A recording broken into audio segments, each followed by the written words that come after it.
Hey, what's going on, everybody? Welcome to another show. I'm going to be doing I'm going to be doing a double feature tonight. At least I hope I can get through these. These are a couple 30-minute vids that Clubhouse Debates uploaded. These were conversations from JRobin on there. I don't think they're with this. I think some of the same people might be in some of the same groups, but I don't think the main person that he's talking to is identical in each one. So there's going to be slightly different emphasis with each one. I'm just going to take them in order. I believe I've listened to both of them through completely. Um, these were probably ones I listened while working on something or on exercising or something like that. So they're not totally fresh in my head. So this is going to be a little bit of a kind of a second impression kind of thing. But yeah, we're going to get into that a little bit. Just wanted to point out to everybody, Tom did post another video, Darth Dawkins, with Michael. Which brings me to a couple of points.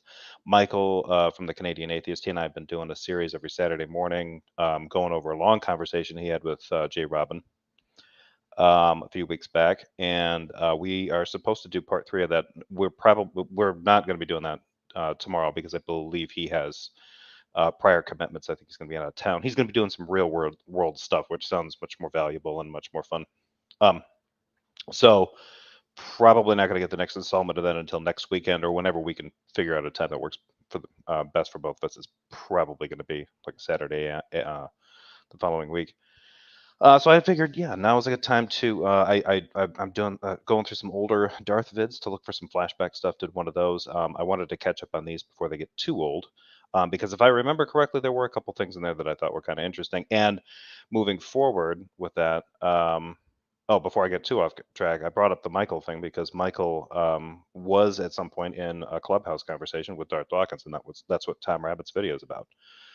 So that should be fun because Michael usually makes it it's kind of a point of pride with him to avoid having conversations with Darth Dawkins. I think he's talked with him 2 or 3 times, and he's basically sworn off him because he just doesn't like him.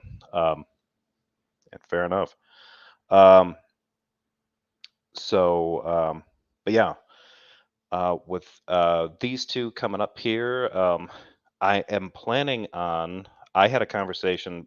Most anybody that probably follows this channel probably already heard, maybe even saw it, especially if you interlap with anything with Clubhouse. I had a conversation earlier this week with JRobin and myself that went on for a little over an hour.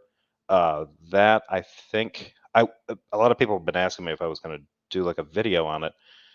Clubhouse debates, who featured, he provided both these videos I'm going to be covering.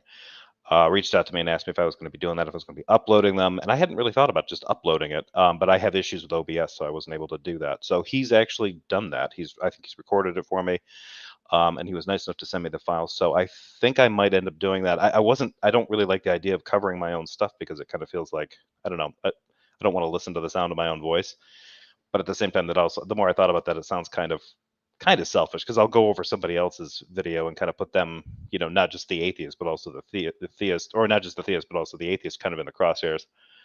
So I might end up doing kind of a 2-parter with that one. I might upload the conversation that we have just as its own video and just put that out there. So if anybody's interested, they can watch it, and then maybe do a commentary video where I kind of go through it and maybe point out things that I think I got wrong or things I misunderstood. So might be interesting.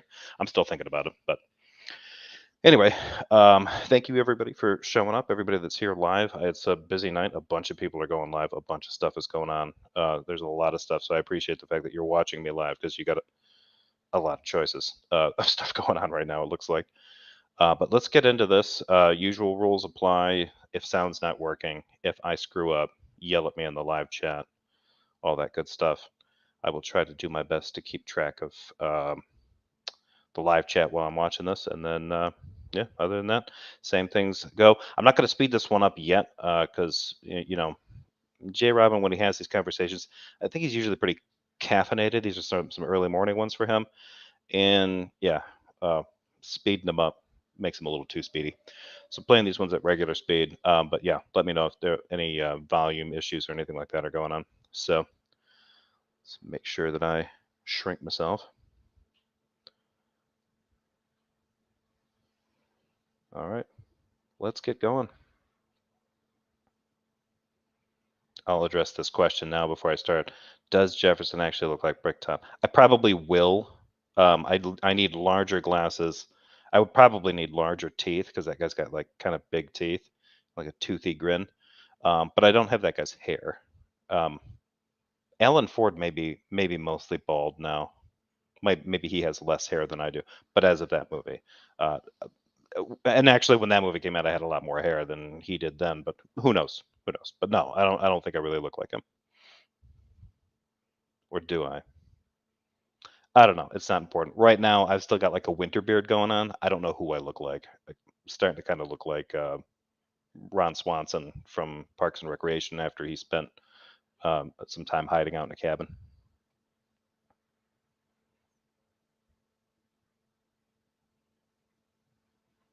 Jen, you can come up as well if you want to. All right, Lag, Oh Lord, are you an atheist? I forgot Veckel was lurking in this one. This should be good. Sorry, wasn't you supposed to explain something to me? I am. Are you an atheist though? I want to know from you. Well, Are if you you're an gonna atheist? explain something to me, you don't need to ask me any questions, right? I, so maybe you're not aware of this, but I'm the owner of the room, and I have the prerogative. It's my right. It's my prerogative if I want to ask you questions. I'll get to Yeah, that of in a course you second. can. Are But then you you're an not atheist? explaining something. Are you an atheist? If you're asking me something, you're not explaining, right? You're just asking me. I didn't say I was explaining it. I said I could explain it to you, and I will. I want to know from Oh, I you. see. Are you Okay. an atheist? I wouldn't say that I'm an atheist. No. Okay, so you believe in God? What do you mean, God? Well, that's God is defined as a mind, and God is ultimate. And ultimate refers to the fact that God is um, metaphysically primary, meaning He is the source and basis for all that is, that can be, and cannot be. What's the argument for that? Well, I thought you wanted me to explain what argue, or sorry, I thought you just wanted me to explain what ultimate means. Do you understand what ultimate means now? Oh, yeah. You said it's the. You said Yeah, you caught that Cascade. Yeah, I thought that was kind of interesting too. Like JRobin's got to like immediately start flexing about what he can and can't do. Like this is yeah, I thought that was kind of odd too. When I first heard that, I kind of raised my eyebrow, like, oh, somebody's more a little territorial in the sandbox. that it means that it's the primary source for everything that is, right? Like a basic Yeah, meter. God is ultimate. Yeah, Yeah. So, why should I accept that as a premise? See, that's actually slightly misleading because, and this will come up, but I guess I can say it. It's not a spoiler. He actually described it. He uses the word ultimate as a noun. God is an ultimate, or God is the ultimate, or whatever. He doesn't really use it as an adjective. So this is some slippery language for him. When he uses it that way, you can couch all sorts of different things. You can just kind of smuggle in a bunch of different things of what you think ultimate, all those other things that are necessary that come along with an ultimate, quote unquote. So he's already being unclear with his language, but that's normal. that there is an ultimate mind. No, yeah, well, the ultimate part. Why should I accept that the mind is ultimate? Because if there is no ultimate, then there is, or metaphysical, yeah, ultimate I just take to be like a metaphysical primary reality. Then there is no basis. The entire world, anything that you would assert would be rendered unintelligible and meaningless. Why? The contrary, if there is no ultimate foundation or frame of reference to appeal to, then to appeal to things like truth would be meaningless, because metaphysics deals with the nature of reality. Are you familiar with what metaphysics is? Not really. No. Okay. Metaphysics deals with the nature of reality, the nature of truth, right? So if you ask me, what does it mean for it to be true that the apple's on the counter? That's a metaphysical question because you're asking what the nature of truth is. If you ask, what does it mean for it to be possible or necessary for the apple to be on the counter? Then that's also a metaphysical question. Okay. Yes, you're saying that God is So a necessary being. you're dealing with the well, I'm saying that God is we're talking about ultimacy, right? So if we say God is ultimate, that's what we're referring to. Okay, that God Mm-hmm. is the metaphysical basis and reality. If there was no metaphysical reality to appeal to, then everything that would be purported to say to occur, right? That you'd purport that there are certain states of affairs that are occurring, they'd all be just spontaneous, random, and without any connection or correlativeness between each other, because there's nothing that's actually grounding that. There is no metaphysical Okay, so reality. So do you understand that? Kinda. I, So I you're don't I don't get the impression that JRobin does. There's this sort of idea that like it seems to me that metaphysics is just the stuff that we can be certain about, that we normally would be uncertain about, right? Like if I, what if it's not really an apple, or what if it's not really there, or what if I'm not, maybe I'm just a brain, and like I don't really get this impression that JRobin has really studied metaphysics, because it seems like he's already starting to kind of characterize metaphysics as something in kind of a woo category, where it's starting to get kind of, there's some spooky properties going on here. And if this is the video that I think it is, he makes an interesting conflation here coming up. saying that God is necessary for there to be truth? I'm saying, yeah, well, like God is a metaphysical necessity. By metaphysical necessity, I'm saying that God is the basis for all things. That's Yeah, what okay. metaphysical necessity refers to. And what is the contradiction that is entailed by God's non-existence? I just told you that if Oh the, well, if the sorry. world the world wouldn't exist. So are you familiar with transcendental reasoning? No. Okay, transcendental. This is going to be interesting, because this will be where Robin will probably try to come up with this idea. This seems to be like his general thing, because what he's doing now is fairly typical for what he does with anybody new that he talks to, is to like, oh well, here's the, well, if you're familiar with transcendental reasoning, here's the thing. It seems like the way he lays out transcendental reasoning, if we're capable of doing transcendental reasoning, that means there is something that is transcendental in order for us to tap into when we do that reasoning. Therefore, there's something metaphysical out there, something beyond just the mundane physical realm, and therefore that must be a god. Like that's kind of what I get from these guys.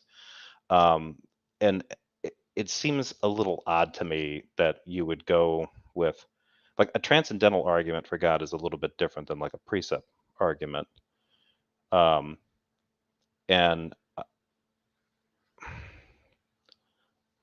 I'm not sure that JRobin has really been specific about his position in either precept or in like a tag kind of argument to really do that. I've heard his cake and flour argument thing, and he says that that's transcendental. I'll be damned if I know how. And yeah, JRobin's been hiding the last few days. I wonder if they've gone to another platform. I don't know. With JRobin, it could be he was doing this weird thing. The reason I ended up getting into a conversation with him earlier this week was because I kept seeing this thing. I follow him on Clubhouse, and I would see these notifications that he started a room, and they would be on for a little while, and I would, I'd make kind of a mental note, and then 4 or 5 minutes later, I would click on the notification to see how the room was going, and he'd shut it down. It was no longer available. And then a couple minutes after that, I'd see another, like he'd open up another room, and I'd do the same thing. I'd give it a few minutes, see who was going to populate in there, click on the thing to see who showed up and who starts talking, and he'd shut it down again. This happened like a handful of times. And so the conversation, I think it was on Monday, around lunchtime, I think. He had one that happened, and I wanted to see if there was something going on with Clubhouse. It popped up, and I clicked on it when it was fresh, and I ended up right in there, right at the same time. At least I think that's what happened. So yeah, that's how I ended up talking with him, and that was the last. So it seemed like he was looking to open rooms, and he was looking for people to talk to, and then he'd get them open for a little bit, he'd give it a little bit, no one that he wanted to talk to, I guess, would show up, or maybe just a bunch of atheists in Clubhouse would swarm him, and he didn't want to deal with that, so he just canceled the room and try again. I don't know. Spooky. Well, there is that one video. Yeah, I know what video you're talking about. I know. And you probably have it, don't you, Spooky? You probably have a copy. Mental reasoning is reasoning to what is necessary for certain things to be the case. So, for example, if I say that flour is required for cake to exist. Oh, here we go. Okay, before I get into that, some folks have posted some interesting comments here. So from algorithm, metaphysics without some evidence is just supposition. If it isn't, if I can conceive it, it must be true. Yeah, and that's sort of where I was kind of rambling on about, and it seems to, I get this impression. I don't know if they would can commit to that, but it seems like that's kind of what Robin and other people in this kind of camp are doing, where they're like, oh, but metaphysics, how do you account for all this stuff that could be possible, or whatever, whatever it is they do. Different people will take kind of a different tack with it. And JG, metaphysics must be firmly rooted in what we know about physics. When you start talking about magical ultimate minds, you have left metaphysics. Yeah, that's and I think that's better said than what I could have summed up. I noticed in a video that I was watching that I think that approach, that what JRobin is kind of getting here, and others that are getting here, and they're trying to appeal to metaphysics, and they're just sort of appealing to really kind of outlandish concepts, not really appealing to something just outside of physics, is sort of similar to what I heard this John Lee guy do on Clubhouse, where he was having a conversation with another theist. It was that brute facts guy, Eddie, and he makes some. Eddie says something about an internal critique, and John just about loses it, and he makes this claim, where and there was this implication where, like, anything that I'm like, oh, okay, so you have to evaluate my worldview. So in my worldview, anything goes. That seemed to be the kind of like stand he was going to take, and I'm like, oh boy, John Lee might be he might be saying the quiet part out loud. So uh, I'm prepared to hear more of that from people other than John Lee. Premise one. Premise two being cake exists, then it would necessarily follow that flour exists, right? Sure. Okay, right. So you have something that's made. You have a thing that's been prepared, and it's made out of a component, and you know that component is necessary for the prepared thing, right? That seems to be what he's. I would be necessary. I would be necessarily entailed. So what about God as a why is God a necessary component for any aspect of reality? Like that's okay, that's an interesting little observation. Like, well, we know flour exists because someone made a cake. Like, first of all, you can make a cake out of something other than flour. Some really good cakes and some really bad cakes. But I know that's not the point of what he's trying to do here. But this is a weird analogy. But the idea behind that is that both are demonstrable. And an ultimate mind that is outside of our sense perception seems a little bit. That's not really in the same category. And I think JRobin knows that. By the first two premises, correct? Yeah, I guess. It's valid reasoning, correct? Mm-hmm.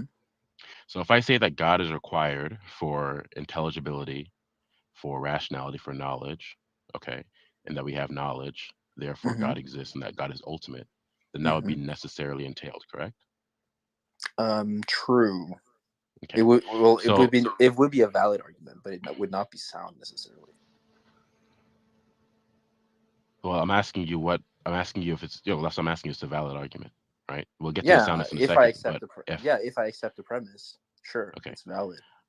so then if we're talking about God's existence and God being metaphysically necessary, we're saying that if it is the case that we can that we have access to truth, and if the world exists intelligibly, then God exists as that which is ultimate. So we're talking about God's ultimacy for one here, because that's what you asked me about. So God's ultimacy is required, right? Because by reductio ad absurdum, if it were not the case, then the world that we live in, your brain states themselves, and everything that could be appealed to as occurring or as a state of affairs potentially would be spontaneous without any rhyme or reason or correlativity or connectivity. Do you accept that? Why is that? Yeah, I don't understand, because I mean, if all that stuff is there, it's correlated to God, right? I mean, it still has a causation. This idea that, like, oh well, it just spontaneously emerged out of some chaotic thing. Okay, so why is that impossible? I understand why JRobin thinks that his view is preferable, especially to him, but I don't understand why it's necessary, and I don't understand why whatever the alternative that he's coming up with is, um, at least implicitly impossible. I don't think I've ever really heard a clear, uh, circumspect response about that. Because there is no metaphysical basis that's actually going to undergird them. There's nothing Well, foundational or fundamental. So for example, when you say you couldn't even Well, you would be. This is an interesting thing. It's perfectly acceptable for them to assume that there's nothing there. That doesn't make sense, right? Like, oh well, if you don't assume God, then it's nothing. Well, what if it's an alternative? No, it's nothing. Like, so what they want you to do is make the same assumption about what undergirds this stuff, because if you don't understand what undergirds it, then you can't then everything starts to like somehow fall apart. That doesn't make any sense. Like there's plenty of arguments that show that we can know how things work, but not know how they ultimately came to be. So appealing to this notion that, well, it must be that, otherwise it's either this or it's nothing. Well, how did you rule out any other possibility except for the one that you prefer? And then, well, they'll say, oh, it's necessary. It's like, well, it just kind of sounds like you decided to categorize it as necessary so that what you prefer is unassailable, and it's not. It's just a claim. Appeal to things like logical necessity in that world, because nothing is necessary. Nothing is fundamental. So nothing, everything is just a brute contingency that's just spontaneously arising out of nothingness, out of a Yeah, metaphysical and void. what's wrong with that? Well, then there is no rationality. There's no intelligibility. There's no Why? nothing of that order or nothing of that sort would exist in that world, Why? because Good question from Lag. I'll just explain it to you. There's no foundational basis for it. So Well, then it wouldn't it was exist. spontaneous, right? Rationality Right, can be exactly. spontaneous. No, but it wouldn't be reflective of actually like the what the reality of the situation is. So it would Well, be That's true, but you can. I don't. I wonder if this. I wonder if JRobin is a fan of psychological thrillers. You can put people in positions where they're forced to make a rational decision about something terrible because their only options are brutal, right? Like, and I don't just mean like the Saw movies, but that's an example of it, right? You put somebody in some kind of terrible situation, and you describe the nature of the circumstances that they're in. They have to. Spoiler alert, folks, for anybody, cut off their arm in order to escape a flooding room or something like that. That's probably not a spoiler. Maybe that did happen. I don't know. Those movies are terrible. Anyway, but you have people that can get in those kind of. You could put somebody in a situation in which they thought that the only possibilities that they had were they either die or they self-mutilate themselves. But then it turns out, and so they end up making these rationalizations. Well, is it better to I can spend the rest of my life without a hand or a foot, but I don't want to. I don't want to drown in this room, right? So they do that, but that's not necessarily like if they knew all the information that was available to them, like however that room was organized, or they had some kind of that they had access to all information, they might not be making the most reasonable decision. They're making the best call with what they've got, right? And that is rational. This idea that people are somehow lack rationality because they lack total all-encompassing comprehensive knowledge doesn't track. You can be rational and have a very limited understanding of what you're dealing with. You're working with what you got. Um, so it seems to me like rationality. I mean, and maybe I'm kind of abstracting a concept, but when I think of rationality and reasonability, I don't think of them as exactly the same two things. You can be very rational about certain things and reach some kind of unreasonable conclusions or come to some very unreasonable ideas while being rational. Um, so be what that's you begging the wait. That's begging the question. That's you assuming that it is the case that it needs this ultimate being or mind. No, it's just definitionally true, because a metaphysic deals with the nature of reality. If there is no nature to reality, then to appeal to reality would be meaningless. It would just be a void Well, I never. statement. Well, whoa, I Like never for accepted. example, um, are you familiar with moral nihilism? No. Okay. Um, I like to use this example. he's going to moral nihilism. This will be interesting. Uh, Super chat from JC Knott. Thank you very much. Please, for more spooky "Am I touching you" voice to give Jody nightmares. Am I touching you? In all seriousness, congrats on hitting 1,000. Thank you very very much, JC Knott. And just by doing that, maybe Jody heard that and then quickly turned it off. Like, no, there's other things to watch. Not going to listen to that. when I'm appealing to this. So, for example, somebody who's a moral nihilist would refrain from making statements about morality because they believe that there's no meta ethical reality that exists, right? So they would believe, or moral error theory or moral nihilism. There are plenty of other camps that would be consistent with this, morally speaking, where they would just not make any statements about moral reality. They wouldn't make any statements about what is good or bad because they believe that they're substanceless and irrational statements to make because there is no nature to what is good or bad. Okay, so Yeah, they might ultimately not be, but it wouldn't necessarily be meaningless for them to say that. I mean, for a moral nihilist, I mean, I think in some cases they might apply that all the way through, but that's not any run-ins I've had with people who would describe themselves as genuine moral nihilists don't really believe that. They think things like morality and good and bad and this kind of stuff. These are social conventions, and that ultimately they're meaningless. But it doesn't mean that they're meaningless in terms of how they're applied in a more mundane sense. I think JRobin misses that. in the same way, if we're going to appeal to reality, if we're going to appeal to facts, or if we're going to appeal to truth, if we're going to appeal to causal connections or correlativity between facts that exist, if we're going to do so meaningfully, there's going to need to be a metaphysical reality that's going to undergird that, because otherwise it wouldn't mean anything foundationally for you to say that something is true. Well, if you're That doesn't make any sense, right? Like, I mean, it wouldn't. The idea that it loses meaning when you say something because you don't know, because you don't acknowledge or don't understand or are not aware of what the metaphysical underpinning does not track. The fact that there is intelligibility means that if J. Robin's worldview is true, then that intelligibility is the result of that. Great. So anytime I do something that's intelligible, any intelligibility that's going on can be just just more observations about how his worldview is correct. Neat.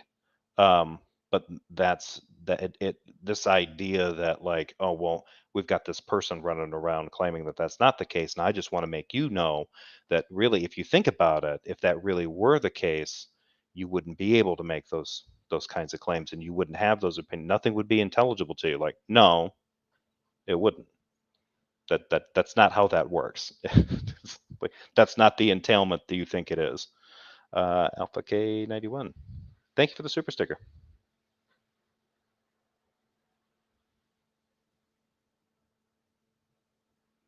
That is distinct from redefining that which is God to not. just be a metaphysical reality, then sure, I agree. Did I redefine anything? I didn't redefine anything. Well, you This has said been my. I don't know how familiar you are with me or my lines of reasoning, but no, I've I'm never not familiar. defined God. Okay, then on what basis are you saying that I'm redefining God? Well, you said a mind that is ultimate, and now you're Yeah, saying that how in am I order, redefining? How am yeah. I So redefining God? yeah, I was about to explain it. You said that God is a mind that is ultimate, and the basis for anything that is fundamental, or is fundamental. Yeah. Wanted to bring this up too. Aren't Gettier cases counterexamples of J. Robin's assertions? They might be. I don't know that anyone's ever. I know that this used to come up before. Gettier cases used to be. In fact, I think I brought them up once with a precept, and it just bounced off them. They didn't care. Um, it was weird. Alpha, you're welcome. I sent a sticker so I wouldn't interrupt your flow. Yeah, well, sorry. I figured that it needed to be acknowledged. Thank you, and sorry it didn't work out the way you planned.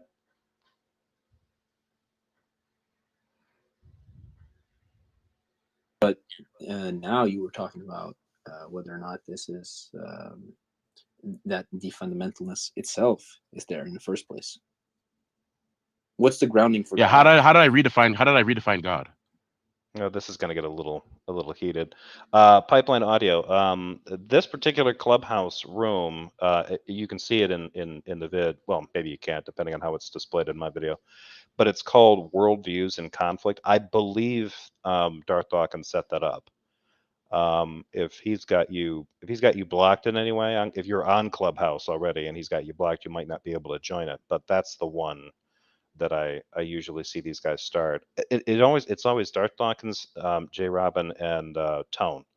I see starting ones in there, and you can do a search for it. You can find it. So That's the one if you want to follow that. I don't know if you follow clubs in Clubhouse or not, but that's where these guys go. And I forgot to answer this for Carlton. Why does JRobin assume that lag is a foundationalist? That's a good question. But I think with Precept, they have to assume that everyone's a foundationalist. They just assume foundationalism is true because they're not even gonna touch infinitism, and they're not gonna go after coherentism. So Oh well, I asked what would not be there if God was not there. You said Yeah, I oh don't wait, yeah, I listen. understand. Listen, Yeah, yeah. what No, are you yeah, talking my about? bad. Yeah, my bad. I mean, I misunderstood. Of course, I see it now. Yeah. Okay. So God is defined as an ultimate uh metaphysical being, right? Yeah, yeah. So that's why metaphysical uh reality or metaphysical ultimate is required. Okay, because if it were not to be the case, this is a reductio showing that if something were not the case, the consequences of that, that everything that occurs would be utterly and foundationally spontaneous without any rhyme or reason. Okay, and there's no intelligibility in that world. Okay, because to appeal to rational lines of thought, discursive and inferential reasoning, that presupposes that there's a correlativity and there's a logical Mm-hmm. or other sorts of relationships between facts that is simply not there in a world where Mm-hmm. there is no grounding for that. Sure. Do What is you it that accept that? grounds God? God is ase. He's self-contained. He doesn't require any external grounding to himself. that classic special pleading, right? Well, everything about reality that is, as far as I can tell, it requires some kind of grounding. Just cause God is the reason for that grounding. I've decided God requires no grounding, just because. Like, you know, it's fairly easy to see how this works if you just make stuff up as you go, or you jump onto the philosophical ramblings of people who have made this stuff up as they've gone. I still don't see how, like, this, so he actually said something like, well, God is an ultimate metaphysical being, as opposed to a contingent metaphysical being. Like, is there anything else in this? So if there's a reality, is there a sub-reality, like a metaphysical reality? And how many things exist in that reality? Is it just God? Because then what, you could just define JRobin's God as metaphysics. And then you'd have to try to figure out why that would require a mind or a consciousness. You could kind of get into some kind of weird, like, pantheism or panentheism. Why could this not be the case for the metaphysical necessity? Sorry, yeah, the metaphysics itself. Well, once you start invoking facts, you're going to be invoking a metaphysic towards them. If you don't invoke a metaphysic, Yeah. then Why the couldn't fact that doesn't exist. metaphysic itself? Yeah, I'm accepting metaphysic, but I'm not accepting the God premise, right? So why could you? Well, you said that God doesn't need any grounding, basically. Why could this not be the Yeah. case just for metaphysics? I don't understand your question. Why couldn't this be the case for metaphysics? Yeah. Why does What does that metaphysics mean? needs a grounding? Did I say metaphysics? I said that God is a metaphysical reality. God is a metaphysical ultimate. Oh, okay. Oh, okay. So God doesn't ground metaphysical reality. He just is metaphysical reality. Yeah, well, God would be the source of all things that are the case, all things that are possible. God would be like when you say that something is the case, you're appealing Yeah, because then metaphysically this to is what God I as a foundation. See, that's not exactly what metaphysics is, right? Like, this is literally building a god out of whatever's unknown. That's all he's doing. yeah, this is why I accused you of like redefining it, because first I understood God to be like an agent, right? A mind that is ultimate. But now you're saying that the mind itself is the metaphysical reality. No, I'm only talking about God being ultimate for this for right now because I can only talk about one property at a time. I didn't redefine. How did I redefine God? No, yeah, sure. So he's only talking about that is bullshit. That is straight up bullshit. I can only talk about one property at a time. The whole point of calling this God ultimate is to is turducken style shove all of the other properties of God into this God, and then somehow then weasel into this weird half-assed apologetic about how God's simple. if any of these people get into these kinds of discussions and you start asking about you don't ask about the properties of God because he's just ultimate, right? So we don't need to talk about the omniscience and omnipotence and the omnibenevolence, right? We would just talk about the fact that, well, as JRobin considers an ultimate being, one of the things necessary for this ultimate being is that it's morally perfect. This is just a longer way of saying the thing's omnibenevolent. And if it's the source of every living thing and every non-living thing, it's the source of all of reality, it has to be omniscient because all of reality contains everything that is known and knowable. We're finite beings and we can only know so much. If everything comes from God, then he knows everything, and there's nothing else other than reality, other than God, and that being is also perfectly self-aware, then he's omniscient. These guys keep dodging the omni traits, but they're built right in there, and they've just replaced them all, bundled them up under ultimate, and then they get into this weird thing like, oh wait, I'm just talking about one property at a time. I'm just talking about all. No. Like at that point, I mean, he doesn't even understand he doesn't understand the moves he's already made to get here. I'm not saying that you did. I'm saying that's how I got confused. You did. Yes, you did. No, yeah, I said that's how I got confused. Serious? Are you still confused? I'm still confused. Yeah, you're saying that Okay, what are God you is confused the about? metaphysical reality. Yeah, God is a metaphysical. So I'm just using that to say that God is metaphysically primary. God is ultimate, right? Outside of God and external to God, there is nothing that God depends upon, Mm-hmm. right? God is foundational to all of reality. So in that sense, I would say that God is a metaphysical primary or reality. Yeah. God's also a mind, meaning that God is a conscious entity. God is a conscious being. And how do we know that God is a mind and not just the reality itself? Because the reality part I agree with, or I understand at least. Okay, well, God's a mind. I don't take it just to be that God's a mind, but with that comes God being personal and relational and revelatory. Okay, God's the reason why that's required is because that's going to ground our epistemology, the fact that we can know certain things or come to acquisition of the truth. Mm-hmm. If that were not the case, right? If there was no acquisition of the truth that was given to us by means of revelation, then all we'd be appealing to is our own first person experience and what we consider the minds of that which is creaturely. Because at this point we're in the realm of that which is ultimate, right? And then that which is not ultimate. If all we're appealing to is our own mind, our own first person experience, then that itself cannot come um, to the knowledge of that which is foundational. You can't establish, for example, the eternality of something via your own reasoning. But didn't JRobin do that by virtue of saying that it must be? He's the one claiming that if he's claiming that an ultimate being is necessary for our reality, right? It's not just necessary for intelligibility. That's small potatoes at this point. It's necessary for absolutely everything. Intelligibility is the least of our worries at this point. Well, then. I'm going to rewind this just a couple seconds and Of that which is foundational. You can't establish, for example, the eternality of something via your own reasoning. right, but you did that. You already did that. You're asserting that it's necessary for this ultimate being to exist, and part of ultimate is that it's eternal. And if it doesn't exist, everything breaks down. You did that by rationalizing it. Now, I'm sure he's going to try to tell everybody, like, well, no, it was revealed to me. It was revealed to me that this thing is thus and so. Okay. And how do we go about doing that? How do we get past your revealed claim about this? Like, I'm really wondering, like, so to what extent is this stuff just beamed into JRobin's brain, and what stuff is stuff he's really considered?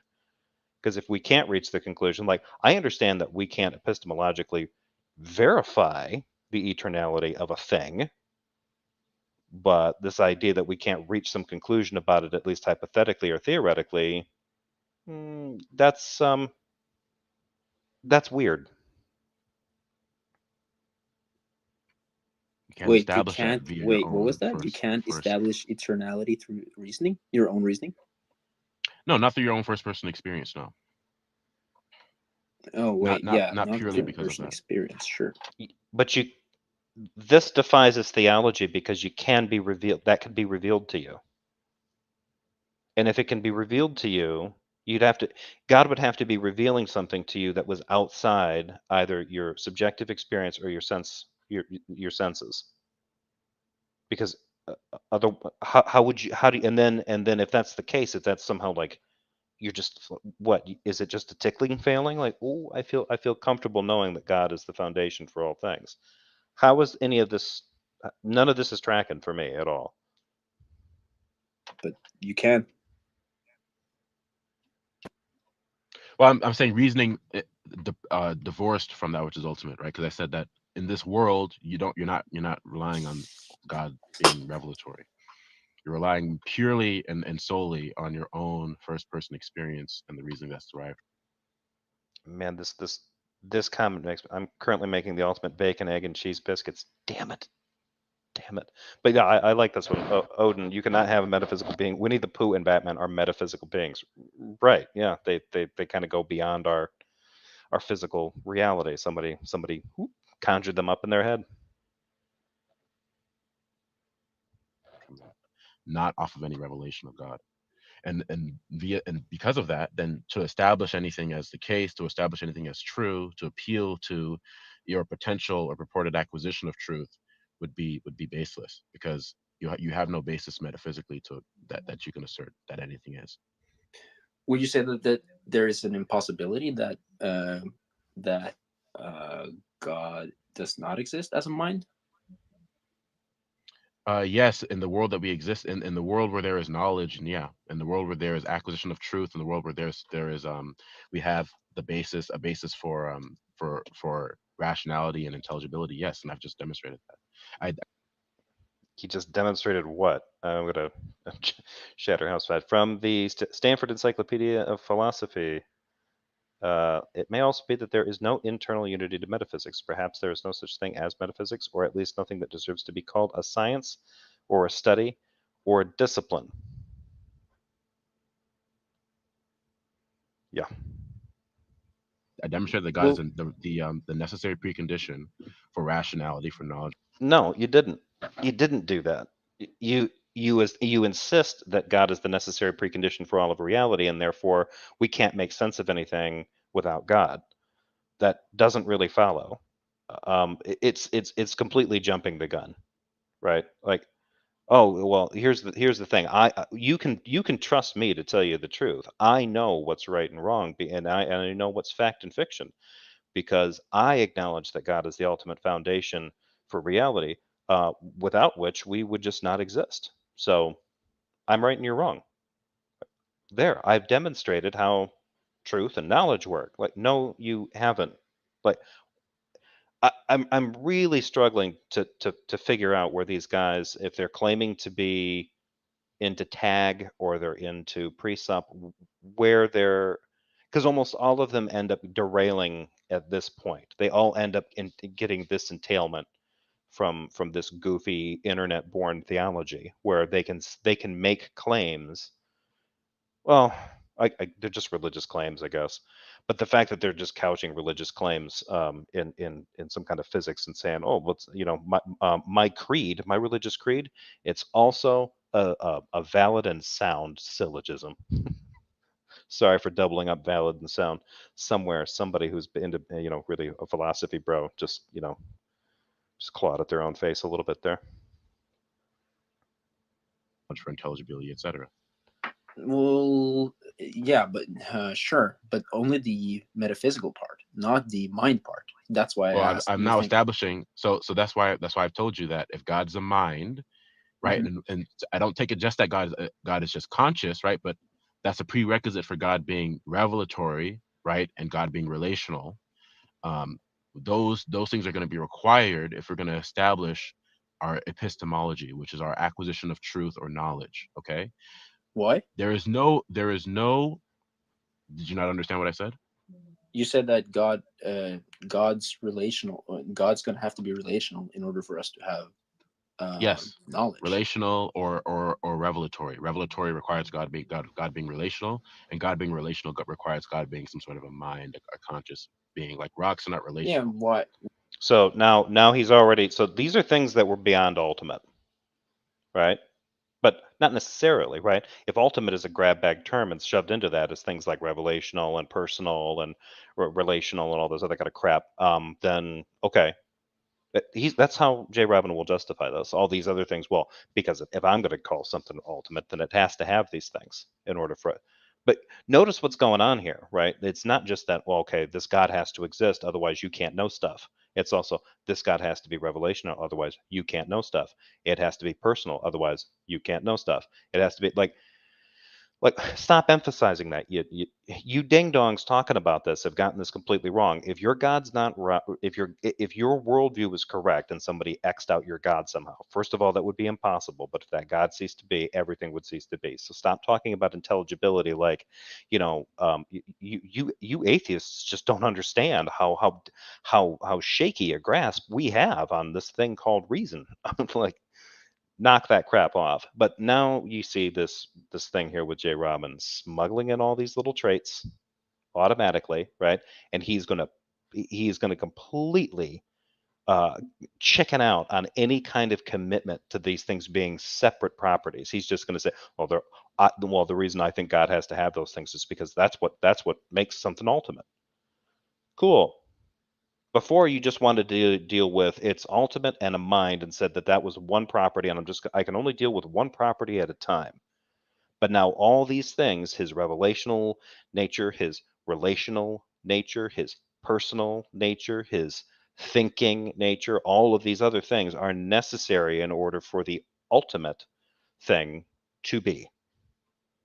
So he was never just dealing with one. This kid's broke. He's broken. Why does that follow? Why does what follow? That God has to be a mind or revelatory or relational for us to have knowledge. Because so God grounds not only our ontology, the ontological, which is just established that there's a foundational rhyme and reason to everything, but the fact that we can know things, our epistemology. So God grounds both of them. Okay. Yeah, and So just in terms of the reason epistemology. the reason why God's required for our epistemology, I'm going to show another reductio now. Okay, so the world where you're trying to establish truth, right, but you don't have access to that which is metaphysically primary, you're epistemically in the same position as someone who adopts a worldview where there is no metaphysical reality. Because for you to appeal to something being true, for you to appeal to something being the case, fundamentally you're going to have access to what it means for something to be true, for what it means for something to be the case. If I tell Yeah. you that it is true the apple is sitting on the counter, and then you ask me, JRobin, what does it mean for it to be true that XYZ is the case? What does apple mean? What does counter mean? And I tell you, I don't know what any of that is. I don't know what I'm talking about. I'm just verbalizing. Is just sound and fury signifying nothing, right? Yeah, This makes no fucking sense at all. So if a baby points to the cat on the table and does not know what the cat is and doesn't know what the table is, doesn't know how tables are made, doesn't know anything about that, points at it and makes an approximate noise to possibly the word cat, that kid's automatically wrong? That makes no, JRobin. No, you, my friend, need to go study psychology and developmental psychology and maybe some cognitive psychology. You need to get away from the theology books and whatever philosophy books that you're reading from possibly the 1800s. I don't know. Hey, Jay? Hey, Jeff. Have they gotten into the perception issue when it comes to something being revealed? No. Okay, because I always notice that JRobin, a lot of times that gets missed. Is they'll say, "Oh, well, God reveals it to you." I said, "Okay, what is when something is revealed to you? What does it require of you when something is revealed to you? It requires your perception, and your perception is normally based on presupposing that your senses are at least in some kind of working order." I never understood why they leave that out. Yeah, and in this case, he's missing the point, right? Like he's trying to say, well, if you don't know what these things mean, then it's meaningless for me to hear. I mean, this is just more of the projection kind of thing. Like, well, if you don't know what a table is and you don't know what fruit is, then it doesn't mean anything. It doesn't mean a damn thing to me when you tell me that there's an apple on the table, because you're a moron. You lack like. How is it like, if that's true, then it follows that a person who is ignorant can't indicate things, facts about the world. They might be wrong about the vocabulary. They might be wrong about like how to actually suss up what's going on and how to really assess the situation. But when a moron points at the dog in the yard, it is the case there's a dog in the yard. It's no less the case that there's a dog in the yard because the moron pointed it out. This is some Yeah. kind of weird like observer's paradox or something that these guys have going on. Like, well, don't you worry about the fact that everything that you see is a lie? Well, I didn't before, but it turns out your God could withhold revelation from me. So now, sure, I'm shitting my pants. Like, what the Yeah. right. I'm just, yeah, go ahead. I got nothing else for right now. So Just Respect to talking nonsense. what I'm Yeah, I saying. see. Yeah. Exactly. So in that with that regard, right? If God is not revelatory, if God is not foundational, sorry, if God is not revelatory, Okay, so God has to be revelatory in order for us to know things, but there are people that have had the truth of God revealed to them, but they can suppress it in their unrighteousness. So all of this fucking falls apart in his theology. Like, he's setting this up now, like, this is how epistemology works according to my goofball revelatory theology, epistemology horseshit, right? But truth can be suppressed in the unrighteousness of men. How? How does the unrighteousness of anybody, or even everybody, suppress the truth as revealed by God, when that truth, that revealed truth, is what makes intelligibility necessary? Basic contradiction with his sacred text. and He's not imparting to you knowledge, Mhm. then anything that you purport to be the case is purely and solely based on your own first-person experience and reasoning. And for you to establish anything to be the case, you're going to need wait, to have access stop. to that which is foundational. And Wait. Can you pause that? Your first person experience. God reveals something to you. Is that not first person? Exactly. Right. Like, how would you evaluate it outside of your first person experience? Exactly. Yeah, Yeah. that's weird. This is one Anyway, of the things, and I hate to say that he's, that I'm backing a play of him, but he's right. Smokey would yell at these guys for doing this kind of stuff. Like, you can't tell somebody that they can forego their subjective experience. Everybody starts there. It's impossible for them not to. hmm It's a center point of quite a few major theological positions. Even, right? Yeah, this idea that, like, well, no, you just have to. What you need to do is just, like, some of this stuff gets into the thing where if you couch this like, you just need to surrender and realize that your consciousness is nothing in comparison to the ultimate consciousness which exists beyond space and time. Like, okay, Deepak, I totally dig, the vibe that you're selling here, right? But, like, take that same message and then weaponize it where it's like, bro, you need to get checked in. Like, you need to set your motherfucker to receive, man. God's the only radio station, and if you're not listening to him, you're fucked. That's what I'm getting from these idiots. yeah, Like, I was thinking about some of this earlier before you actually went live, and I won't. I'll address it. We'll talk about it later. It's something I'm working on, but it has to do with what you just said ooh, there. all right. And by the way, folks, if you've never seen the movie with Val Kilmer called Spartan, it's a David Mamet film.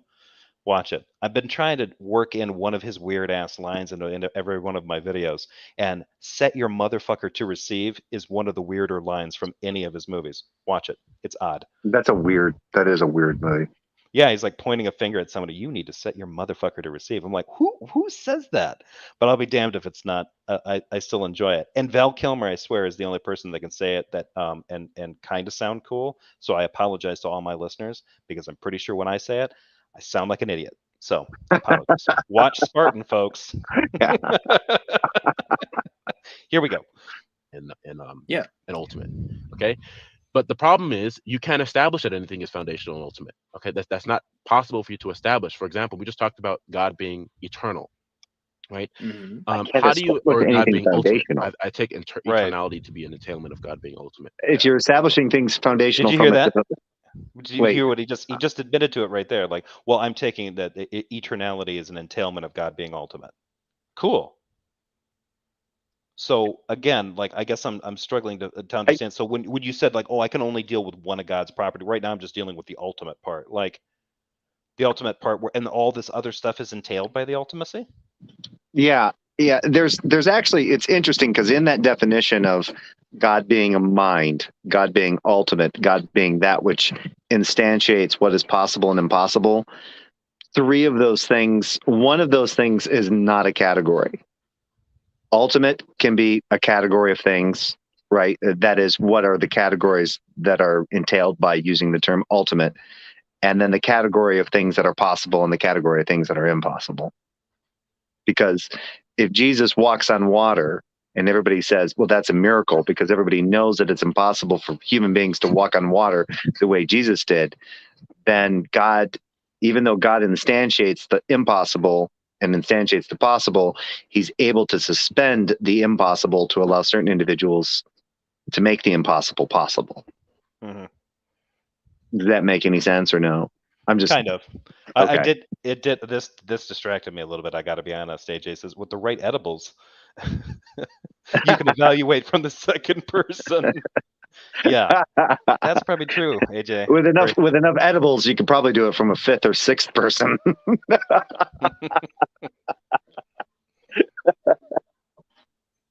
But Okay. and the reason why is because if God's ultimate, the foundational basis for everything, that means he couldn't have began to exist, right? Because if God began to exist, then that means that prior to God, for one, God is contingent upon the succession of events, right, which would negate his ultimacy, and then whatever But what if he's contingent upon the succession of events in a metaphysical reality where the succession of events isn't the same, right? Like this is another thing that I've never understood. Like it's like, well, God's got to be beyond what the universe is. So like the universe has a cause and it has a start. Therefore, God has to be causeless and without beginning or end. Like, okay, why? Neat. Okay, show it. Yeah, exactly. And it's like, okay, Show it. Cool. why do you like? Show it. Well, and the thing is, I'm like, well, and he always gives why it would be bad if that weren't the case, right? Well, if God weren't that thing, then he would be no different than something that just came into existence like a really long time ago. And how would we know the difference?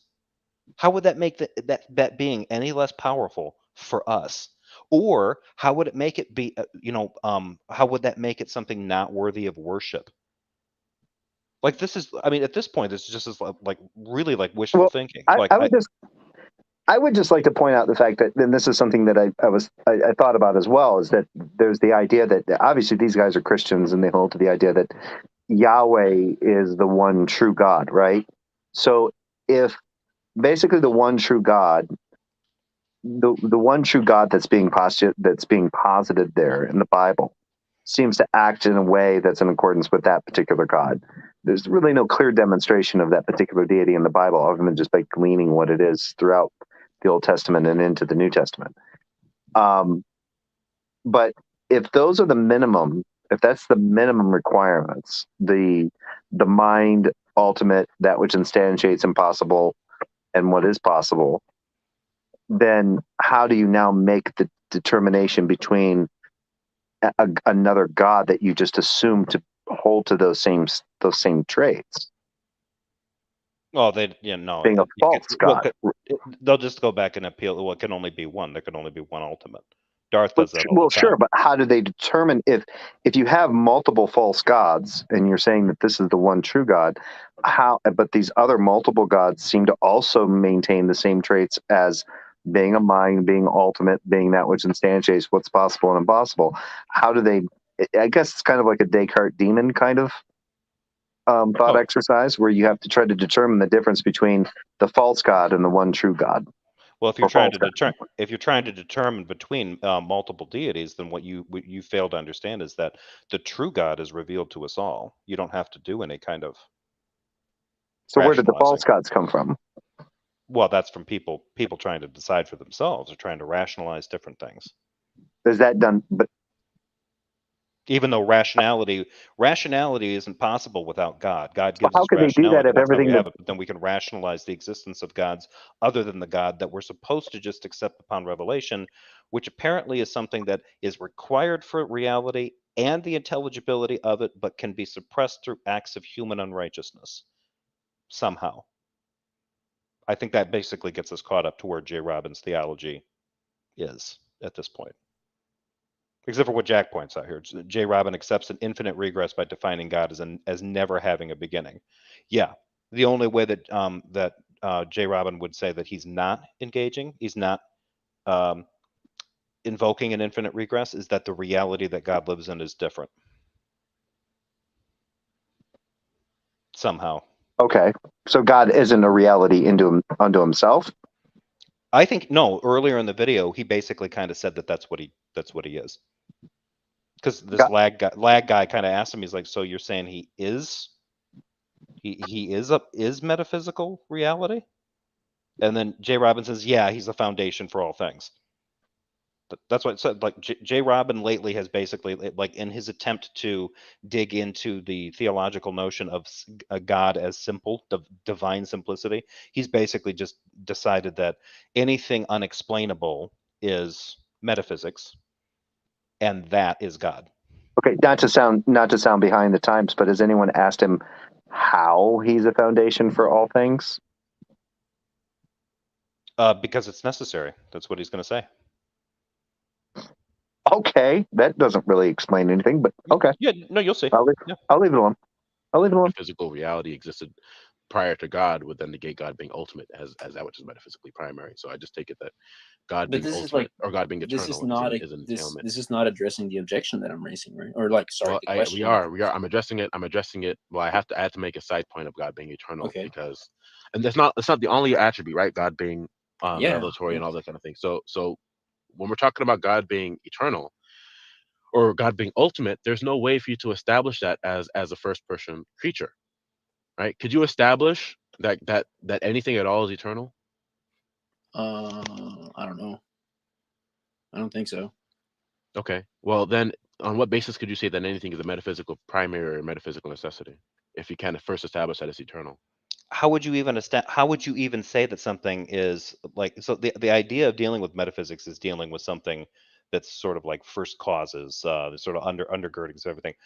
When you're talking about whether or not it's a necessity or not, the fact that you're dealing with something in a metaphysical realm, you can't demonstrate the necessity. You can only kind of bring it up as maybe as a possibility or as a hypothetical.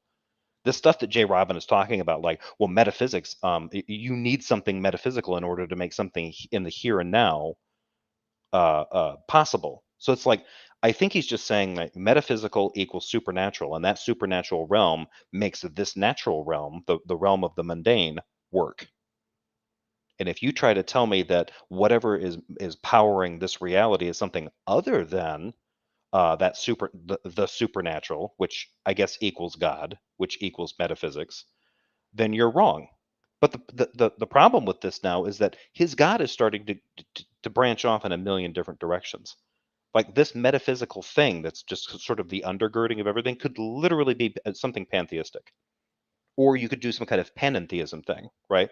Where there's sort of this, there is a reality, a physical reality, and there's some kind of emergent transcendental property of all the powers of life together, and they coalesce into this kind of spiritual single force, an all force, or something like that.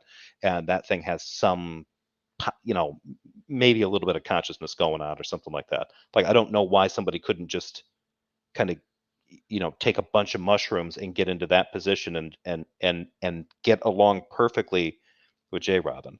But whatever he's laying out here, like, I'm still trying to figure out, like, you're starting here and somehow you get to Jesus dying on a cross and our sins needing forgiving. Mm-hmm. He's got a lot of marching yet to do. And Yeah. he's nowhere near getting this guy lag over the initial hump of accepting the idea that, well, you have to accept this metaphysical underpinning for reality. Otherwise, you're just hopeless. Like, well, dream on, guy. Like, Well, like I said, just take him at his word and say, yeah, I can believe that. unless you want me to change from dosastic involuntarianism versus dosastic voluntarism. I just choose to believe that this thing is this. Where do we go now? Yeah.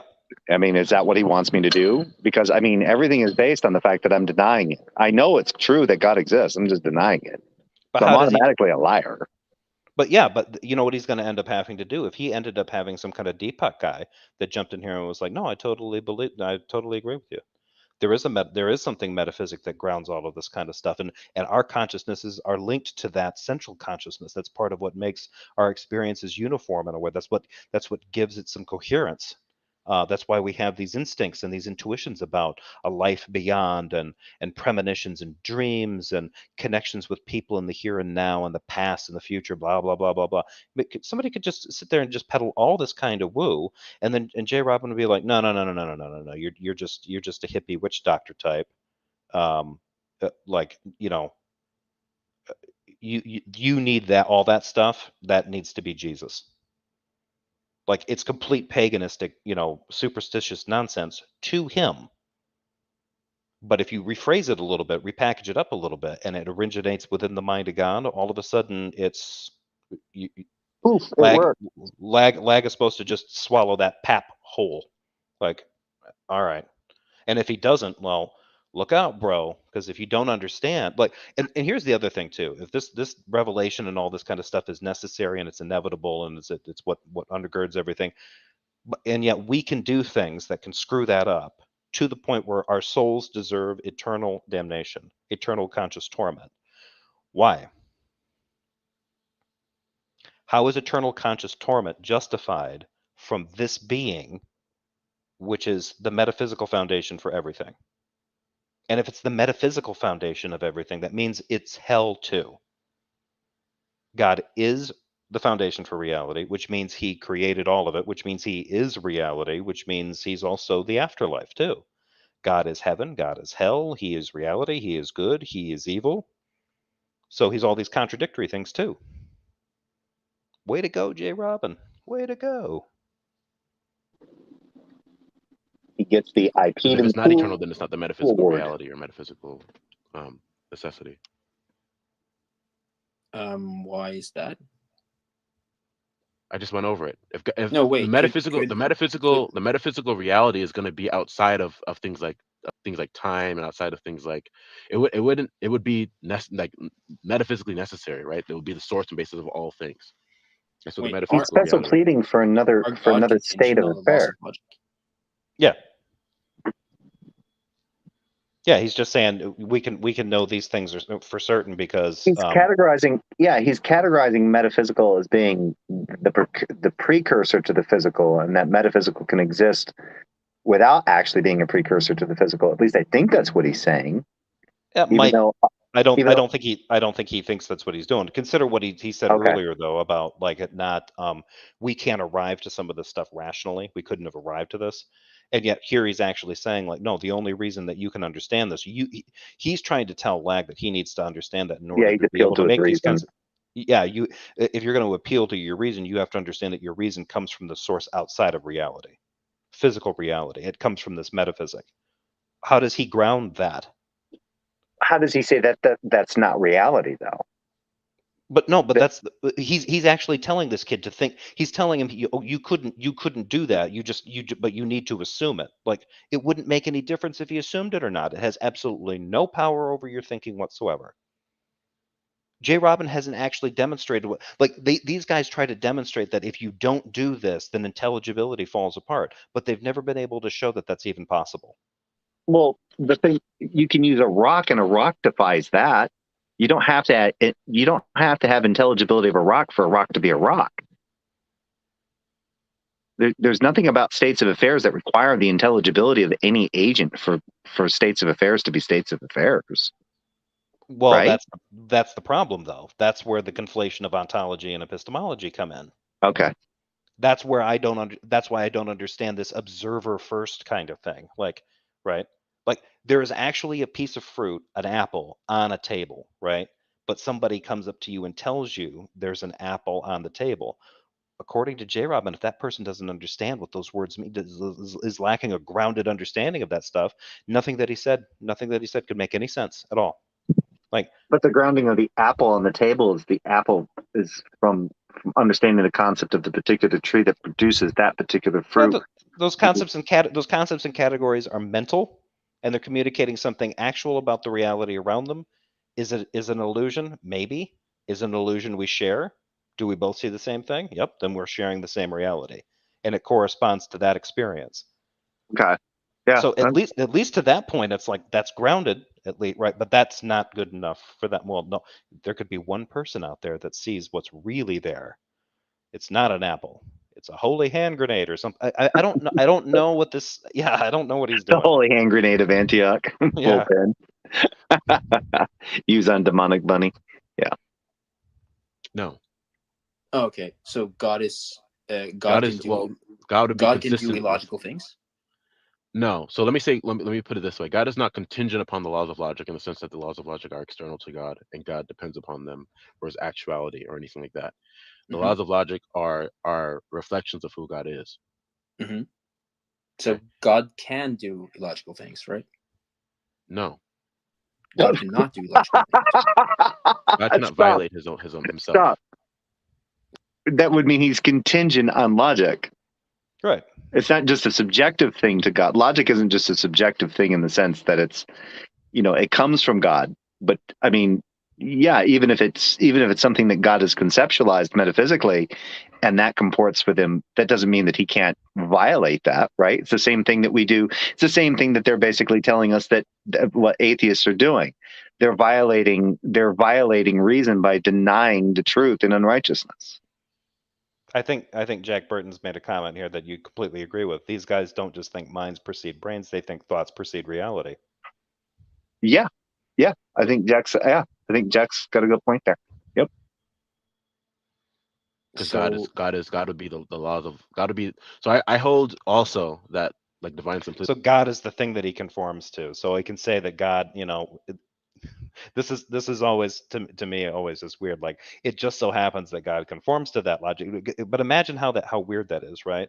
Those kind of basic ones. God is God. He either he is what he is. He can't be what he's not, and he either exists or he doesn't. Right? You get those three basic laws of logic ones out of the way, right? And that's how God and logic are. They're locked right in.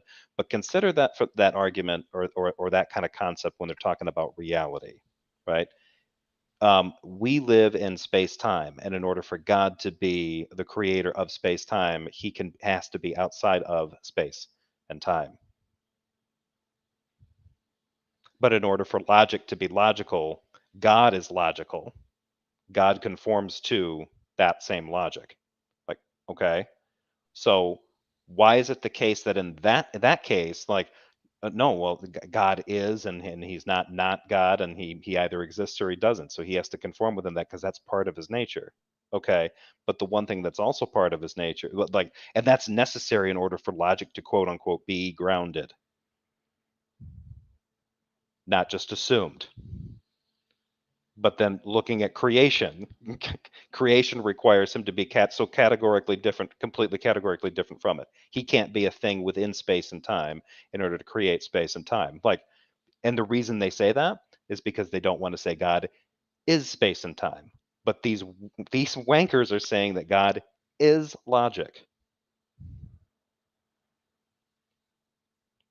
This kind of stuff to me is amazing. It's like, so what is he and what isn't he, right? Because if he's logical, he's not. God isn't logical, because that just sounds like God coheres with logic, or God is a logical thinker, right? There's a logic that there's a standard of logic that's above God, and God can do things that conform to that standard, or he can do things that violate that standard. Nope, he could never do anything outside that because God is logic itself. Oh, all right. So he's logic, and he's love, and he's power, and he's truth, and he's beauty. And yet and he's the foundation for absolutely everything. And yet everything the opposite of those things we have. We have insanity, irrationality, we have ugliness, we have lies, and we have evil. Yeah. How do you ground those now?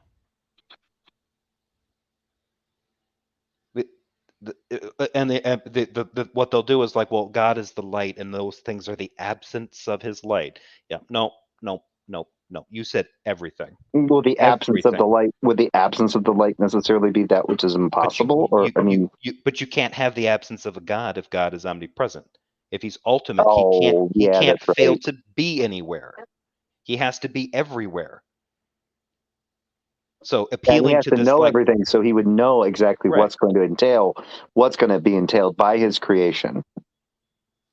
yeah, He's going to know that even if he can't comport to this, he's going to know that, let's say by logical entailment, that by creating things the way he created things, that these other things that are not necessarily part of him now necessarily occur. But he has to instantiate those things that aren't necessarily part of him, because God instantiates all that's possible and impossible, and yet he's created a world or all states of affairs in such a way that they can produce things that are impossible, which he has to instantiate by definition. Does that make sense? well, no, not entirely, because what they'd say is like, well, no, I'm not exactly sure where you're going with that. My initial point Well, is that they will try to justify that no, God isn't the source of evil. Evil is an absence of God, in the same way that the cold is absence of heat, or the okay. darkness is absence of light. Right? They'll try to say that that's all that is. So it's Oh, not logic. It's not oh, yeah. logically Then you don't even have inconsistent. to. Yeah, then you don't even have to get into impossibility. It's just now it is the possibility that there seems to be this state where evil is the absence of God. So that's a possibility, and God instantiates possibility and impossibility. So that becomes problematic, right? It becomes contradictory. Yeah, You're appealing to, if that God is if that's consistent, right? You've got these properties, and that's supposed to be the case. Then the presence of these things, as defined as absences of God's nature, right, or a lack of it somewhere, means that there's something about God that is lacking. If nothing of God is not lacking anything, then you have something that's contradictory. If you're going to I think define evil as a as a deficit of good, or darkness as a deficit of light, if you're doing any of that kind of stuff with an all-powerful God, you're appealing to something that's automatically getting a little problematic. The only way that JRobin's status here makes sense, if this being is responsible for if it is the foundation for everything, then it has to be the foundation for everything. That includes all the bad stuff he doesn't want yeah, to all the admit lack are of part of that. yeah, all the states in which there are states without him. Because evil isn't just defined as like somebody failing to do something good. It's also people doing something intentionally malicious. The additional, the active pursuit of Oh something yeah, so constructive. it's problematic on the possibility category and on the impossibility category of things that can't be and things that can be. Yeah, and I've never heard an apologist square that. I've never heard them actually get out. I've heard plenty of them try to say that that's what evil is. Oh, evil and these bad things, they're just simply, they're places in the universe where God's light doesn't shine, or whatever. Like, okay. Well, that would So just mean that it's a possibility that God's light doesn't shine here, but God instantiates all that's possible. So that possibility of light not shining there is therefore instantiated by God. no, it means the noetic effect of sin is more powerful than God's revelation, and they need to accept that. Oh, yeah. I guess I wasn't thinking far enough. That's what that entails for their theology. Sin trumps his revelation. Yes, he's all good, but I can still do something bad despite him. Oh, well, God has to allow you to do that because he wants you to be able to choose from all sorts of different options. Otherwise, you would just be a mindless robot. Yeah, but I'm going to kill a village. This isn't about me spending an entire weekend drunk off my ass and watching porn, right? You got somebody or somebody who just decides, I'm not going to neglect my family and ignore my friends. I'm not going to do anything. I'm just going to be lazy and slothful. I'm not going to do anything intentionally negative, but I'm not going to do anything good. Nothing productive is going to come, or good or positive is going to come from me for at least 48 hours, versus the guy that actively decides, Well, I'm going to that kill an may entire population of people, right? That may person is be a little bit of a category error if one believes that good must necessarily dole out a product. But either way, we can get into that later. But you know what I'm saying? There's Yeah. a difference. There's a difference there. And the thing that these guys are trying to say is like, well, no, you have to be free to be able to do like, well, me overeating and me becoming a genocidal thrill killer are two very different things, man. Yeah. But at the same time, my desire to stuff my face and balloon up to 400 pounds, which many Christians would probably see as an act of gluttony and evil, and I need to get control over myself, I can do that despite God's revelation. Okay. So. Yep. Simplicity would be consistent with God being ultimate, but we can just say like that the laws of logic are just simply reflections of who God is and God's character. Yeah. Okay. So. That wouldn't mean that God can violate himself. We're just saying that God is who he is, and the laws of logic are consistent with that. I like There's that. no external reality God can't violate that God is himself. beholden to, external to himself, right? Just one of the many things that we're better at, right? Yeah, we can violate ourselves, but we can't. I got to read that. This is funny from Shatterhouse. Why does the drunk part sound a lot sadder with the porn part added? Like each on their own, good times. Both at the same time, single tear. Yeah, right. Like both together, it's like, oh, things are getting hopeless. But at one or the other, they're like, yeah, it's good to have it's good to have at least one vice. Yeah. Yep. Because that would be what's important. That's going to be the reason why God cannot do something. Anything that is a limit to God would be internal to God.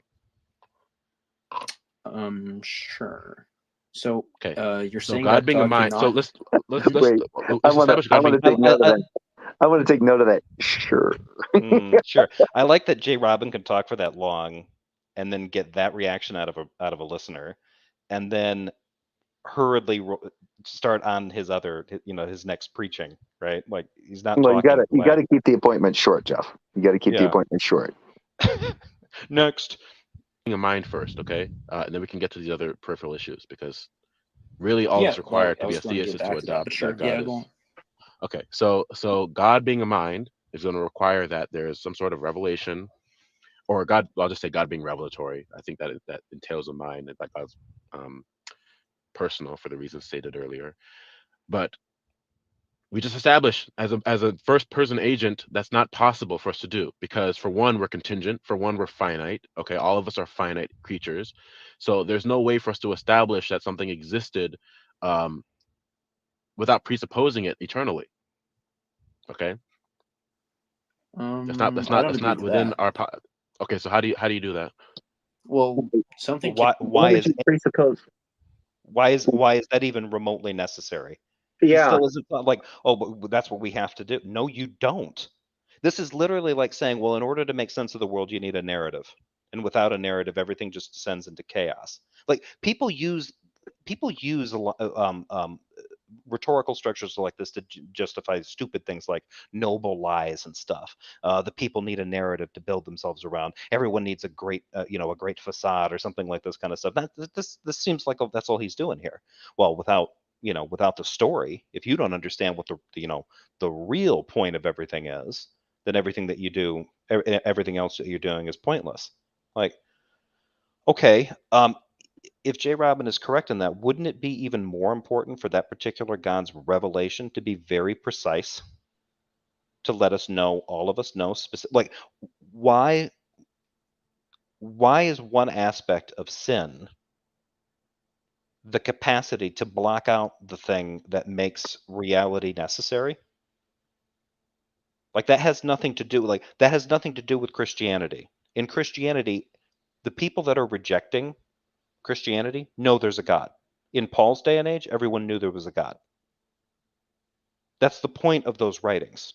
Everyone accepts that there's a God. Everyone thinks there's a higher power. You need to get the right one, right? These guys have walked so far off the map at this point that they think that, well, no. The effect of sin now is for people to think that there's just no God at all. These atheists they're just the worst. Like, no, it's because we've been hearing these stories from other people for fucking ever. Everybody keeps telling these goofy ass stories about an all powerful being that popped out of a mountain or jumped out of the water or came down from the sky or some other such bullshit.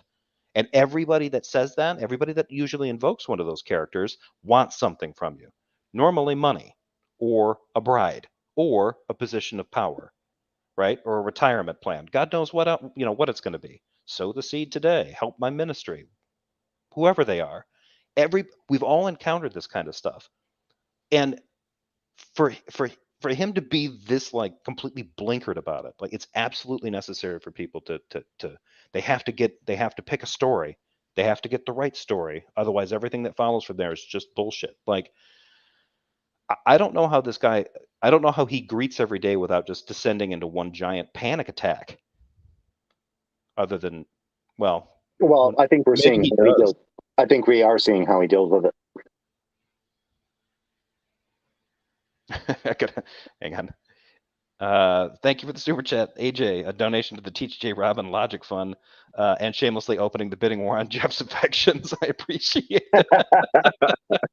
That is sick and wrong, but appreciated. Thanks again. One day I'll be monetized. No, I won't. Not if I keep doing videos about Jill and praise. I won't. Those guys are YouTube poison, man. No shit. Okay, here we go. Can exist in a temporal state and be true within that temporal state. And once I'm that asking. temporal No. I'm talking about something being eternal. Yeah, Us eternal first-person meaning creatures. that Go ahead. meaning that like it does not end, right? What do you mean eternal? Well, God Maybe I'm being misunderstanding eternal something. means that he never began to exist, and he will never cease to exist. That's Oh right boy. there. Hang on, That's we got to give a shout out here. Roger Wenzel, thanks for the super chat. I learned a lot from you. Thanks. Appreciate it. Yeah, thank you. cool. It's good to hear. That's really kind of interesting. What example? This has been asked multiple times. What examples do we have? How do you ground the understanding of something that is eternal? How did God reveal? Because I think this goes back to what you were saying. How is it you can't rationalize what is eternal while appealing to that which is eternal, that which does not have a beginning and does not have an end? You're using the same thing that whatever this thing that grounds our reason, that reason you're then turning around and say, and then paying tribute to the thing that granted the reason. Right? Like it's so circular that it's just dumb. Right? Oh, Like wow. Okay. this sort of makes sense if you just accept from like the Van Tillian precept thing is that when you are doing reasoning and when you are doing thinking, that is revelation from God. Your subjective experience and aspects of your sense perceptions, that's all part of revelation. Everything from a Van Til or a presupposition is a revelation of God. It's all evidence for God. It's unfalsifiable by definition. That's the point of presuppositions, Oh, of the gotcha. presuppositional apologetic. And these guys are trying to say, aha, but if you don't do this, then it will fall apart. No. The presuppositional argument means it can't fall apart. That's the point. You're not trying to put them in a position where they're going to be wrong all the time. And if they ever want to enjoy the victory of being right, they need to become a Christian today. That's what these guys have done with this message. And it's fucking stupid. That's not what presup is. The point is to tell them the reason that you and I can both do this stuff is because God makes it possible. The fact that Yeah. you can make, you're not supposed to tell the atheist, I don't know if that thing that you pointed out on the table is an apple after all, you skeptic weirdo. You could be wrong about your own name. No. The reason that the atheist is just as accurate when evaluating the apple on the table as the believer is because the God that made us and made that apple and made Wait, no. reality provides Wait. for that rationality. I think what they're doing is basically saying, well, you lied about knowing God, so you're lying about the apple. No, You sure? they're It saying sounds like it. they're saying intelligibility is impossible. You're wrong. Without acknowledging this, then intelligibility is possible, and they can't demonstrate that. I was hoping they were going to go more childish and say, well, everybody knows God. All men know God in their hearts, and you're denying that in your unrighteousness. So when you tell me that there's an apple on the table, I'm just going to assume that you're lying. Well, yeah, he could be lying, but that wouldn't change the truth of the intelligibility, now would it? Either way, yeah. Okay. God is absolute and eternal in that sense. Yeah. So Okay. So how do you establish as a first person agent, as a subjective creature, that something is eternal? You can do that hypothetically. I don't think. Wait, I never said that I could. Well, that's the point, right? If you can't, then to establish, so then Then why the fuck did you ask him, JRobin? Jesus. Well, that was my whole point. God damn it! Like, he can't walk this guy through this presup at all. Like, No, he really can't. No, like, this guy just sounds like he's getting more and more confused the longer that he talks with JRobin. It's just like, well, the funny thing is, I can, and maybe I'm attributing too much charity to Lag, but it sounds like to me like he's really trying hard to work within the confines of what JRobin is specifically laying out. He's doing a sounds like fairly he good job, but there's nothing to work with. JRobin is talking about nothing. Like the Lag is doing a better job of keeping track of this, and Lag sounds very confused. Like, Yeah. and the weird thing is that given this interaction, it's like JRobin is the one that believes that he's got some kind of like, he's got a leg up on being able to make sense out of the world around him because of his belief system.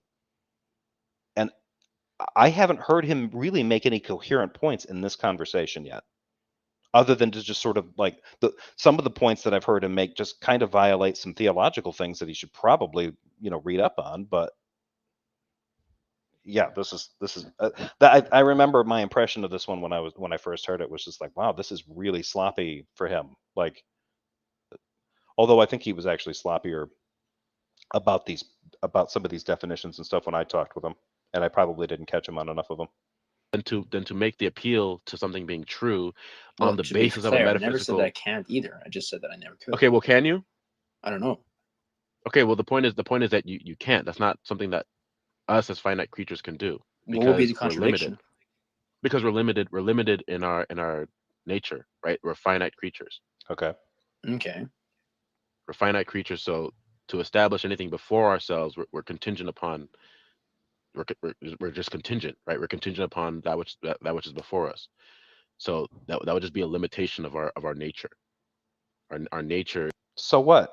Like, this is one thing that I don't understand. I've actually heard some apologists say this. You atheists don't think that we're contingent beings. Like, we are contingent. We're contingent upon the natural world. I wouldn't be here if it weren't for my biological parents having me, and they wouldn't be here all the way back to like wouldn't be here if the human race didn't exist, right? And no, humans wouldn't exist if they didn't have this biome on this particular oblate spheroid falling through space to live on. Like, that's all contingent upon a bunch of different underlying requirements in order to to sustain this stuff. And no, I'm not talking about fine tuning. If Otangelo's listening, so no one has a problem with this. It's always amazing. Like, well, you couldn't arrive at some of these things. Like, if I'm a skeptic and I'm doing most everything through through kind of conditional truth, and I'm not trying to do that. I'm not trying to assert certainty. These guys are. So, faculty's crazy. Space Lord 75. Oh, Space Lord of 75. That's a good year. Thanks for the super chat. Let's see. JRobin talking about an eternal and infinite God reminds me of Darth talking about the impossibility of infinity. So confused and wrong. Ugh. That's right, because Darth Dawkins doesn't believe there's a past. I always forget about that. He thinks the past does not exist. What? Darth Dawkins doesn't believe in the past. Neat. Yes, in his theory of time. So So Jesus didn't die in the past? Well, those events transpired, but like the past doesn't exist anymore. It's weird. I've heard people discuss that with him. Not a lot. I haven't heard like a lengthy back and forth on it, so I'm not exactly sure. I've heard him get into that where he's. I was going to say that'd be kind of interesting because in order for a law to be fulfilled, something has to happen in order to fulfill it. So that way it can be past tense. Well, it's weird for somebody like him to say that. I think it has something to do with like A and B theory of time. So maybe he can explain it in a way that's not horrible. Probably he can't. it seems kind of odd that like if he's a B theory, he kind of holds to the B theory, which is a nonlinear kind of time, but he talks about chain of causes. Oh, jeez.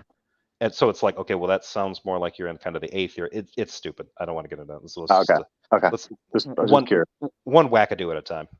Beings that are first person, we can't escape our own minds, our own consciousness to evaluate, you know, the metaphysical reality out just by ourselves. Right. What I'm saying is that it's going to require something being metaphysically primary and revelatory that's going to actually give us the ability to apprehend truth, the ability to know truth. Without that, what you're left with in your system is you don't have a basis to establish that anything is metaphysically primary. So when you say that something is true, I would as like to. per your own concession earlier, you don't know what you're talking about. I would like to point out that there is some clarification that he needs to put out there. Knowing the truth of a proposition is not the same as knowing what is actual. If you're going to define the difference between, like, if you're saying what is true and you're using the word true to mean actual, that's different than saying whether or not you understand a proposition comporting to that which is actual. So the reason a proposition or facts are considered true is because they comport to something actual in states of affairs. Yeah, but these are guys that struggle with the. Yeah, they flip flop between that a lot, and they really need to define that better. But these are guys when it's pointed out to them that if they try to present a syllogism and they get the inference right, they seem to think that because an inference rule is truth preserving, it's true. They don't understand. Like, look, just because it's truth preserving does not mean that what it's describing is actual. Yeah, ooh, yeah, that's bad. Never mind. I won't dive into that because that can lead down the rabbit hole. Thanks again, Space Lord of 75. What I heard was him talking about traveling to a planet that is infinitely far away, as basic as treating infinity as a number, which is dumb.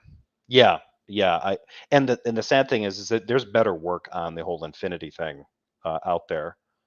There's good documentaries on it. Hell, Digital Gnosis did a review of a documentary that I think Alex Malpass is in, where they talk about kind of like problems of infinity and things like that, and it's pretty eye opening. And I don't really ever gravitate towards that argument. It'd be very educational for somebody like Darth to watch that, but he'd have to. He wouldn't be able to see it because he'd be choking on his own rage. Yeah, I used to argue that with Jungle Jargon because he used to say God is infinite. I said, can an infinite have a start? And he'd say no. I'm like, really? Do you know how the infinite image starts? Do you know how to end the infinite image? In like the Funhouse, the infinite image issue? And he goes, no. Yeah. And I said, you step out of it. In order to start it, you start into it, you step in, and now you started an infinite image. You step away from it, you just stop that infinite. That freaked him out. I can see that happening with Jungle Jargon. Yeah. All right, let's go. Oh, When you I say would that. just say that it would just be an estimated guess, right? So you don't, but you don't. So it's just blind speculation and conjecture on your part. Then any statement of truth is just speculation and conjecture. Yeah, well, But it's probably worse. It's actually worse than that. But to put it nicely, that's what it is. well, it would be like this according to my census, and I believe my census. It's worse than what? No, but listen. No. Because your senses is required. Your senses, right? That's approximate fact. That's to appeal to the fact to say that it is a fact that your senses exist and are reliable needs to have a metaphysical basis, which you don't have. Yeah, but I'm not saying that. Wait. Stop. Is he saying that a baby doesn't have senses unless the baby can state that it has senses? It's a good question. I don't know. That's what I brought up before. I'm just wondering because that seemed very much like you can only say that you have senses if you can say that you have sense. You can only have senses if you can say you have senses. Babies can't say whether or not they have senses. They don't understand the concept of senses. They don't understand the concept of sight, touch, smell, and all that kind of crap. Your sense perceptions are part of your subjective experience of yourself as you're moving forward and gathering information about the world around you. Yeah. The idea that this is literally starting. They're putting the cart before the horse here. Yeah. Like if you don't start understanding that we're not being dropped into a simulated reality. We're not getting jumped into a video game. Right? That's not how our realities work. That's not how our subjective experience works. It'd be interesting if that's how they did work. And what he's talking about would make a hell of a lot more sense. Like, you have to acknowledge the software that runs this thing before you start using, your abilities and powers and maneuvering around the world. Like, yeah, that's how a video game works. But when you're a baby sussing things out for the first time, that's not how we experience reality around us. It just isn't. And trying to say that, well, you can't appeal to the reliability of your senses without asserting that there's something, there's a metaphysical foundation that provides some kind of certainty for them.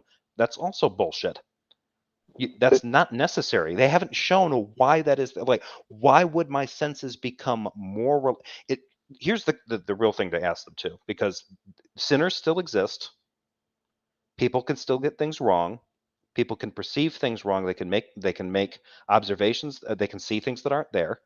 So in those particular cases, right, given those sense perceptions, right, if I acknowledge that my senses are only reliable because of the metaphysical foundation of the God of the Bible, does that make my senses any more reliable than they are now? Yeah. Can I test that? Is there any kind of correlation to the effectiveness and the reliability of my senses if I deny the existence of that foundation versus accepting the foundation of that?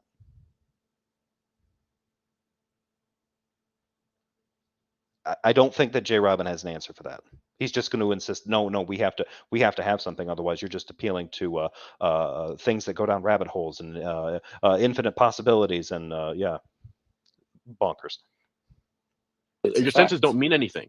Wait, I'm not saying Is that a fact? Why would your senses, now who's being a moral nihilist? If the foundation's not there, then everything ceases to have meaning. This is closer to where he's supposed to be. It's not that your senses would cease to have meaning if JRobin's worldview is true and there is no metaphysical foundation / biblical God. There would be no reality at all to even be complaining about. Yeah, things don't have to have meaning for things to be what they are. This is just somebody who is just cringe-splaining away the fact that if there was no God, he would not know how to navigate the world. He wouldn't know how to navigate ethics and morality. Because ultimately, in the back of his mind, if he's not going to be held accountable to anybody, he would do whatever he wants, right? Or he might want to do whatever he wants, right? He might want to act on that. That seems to be the only thing psychologically guiding this guy. I don't see how it could be anything. If your conclusion is if any aspect of this God goes away, then morality ceases to mean anything at all. What? So all those atheists out there, every atheist is basically living in Thunderdome. If that made sense, then there should be two realities: a world of peace and harmony and cooperation and rationality and reasonability with Christians, where the Christians live, and Thunderdome, where we atheists live. Jeff, he's blaming us. He's blaming atheists for why they can't have nice things. You're right. That's all this boils down to. They're just blaming us for not having nice things. That's all. There you go. No, wait, I'm not saying that my senses are a fact. No, you're saying it's a fact that you believe that senses are reliable. You believe it's a fact that your senses are reliable. No, I never posited a fact at all. All I'm saying is any of what you're saying factual? Is any of what you're saying at all factual? Anything? I don't know. Well, it is a fact that he's actually saying something. Okay, so then there's no point. What's that?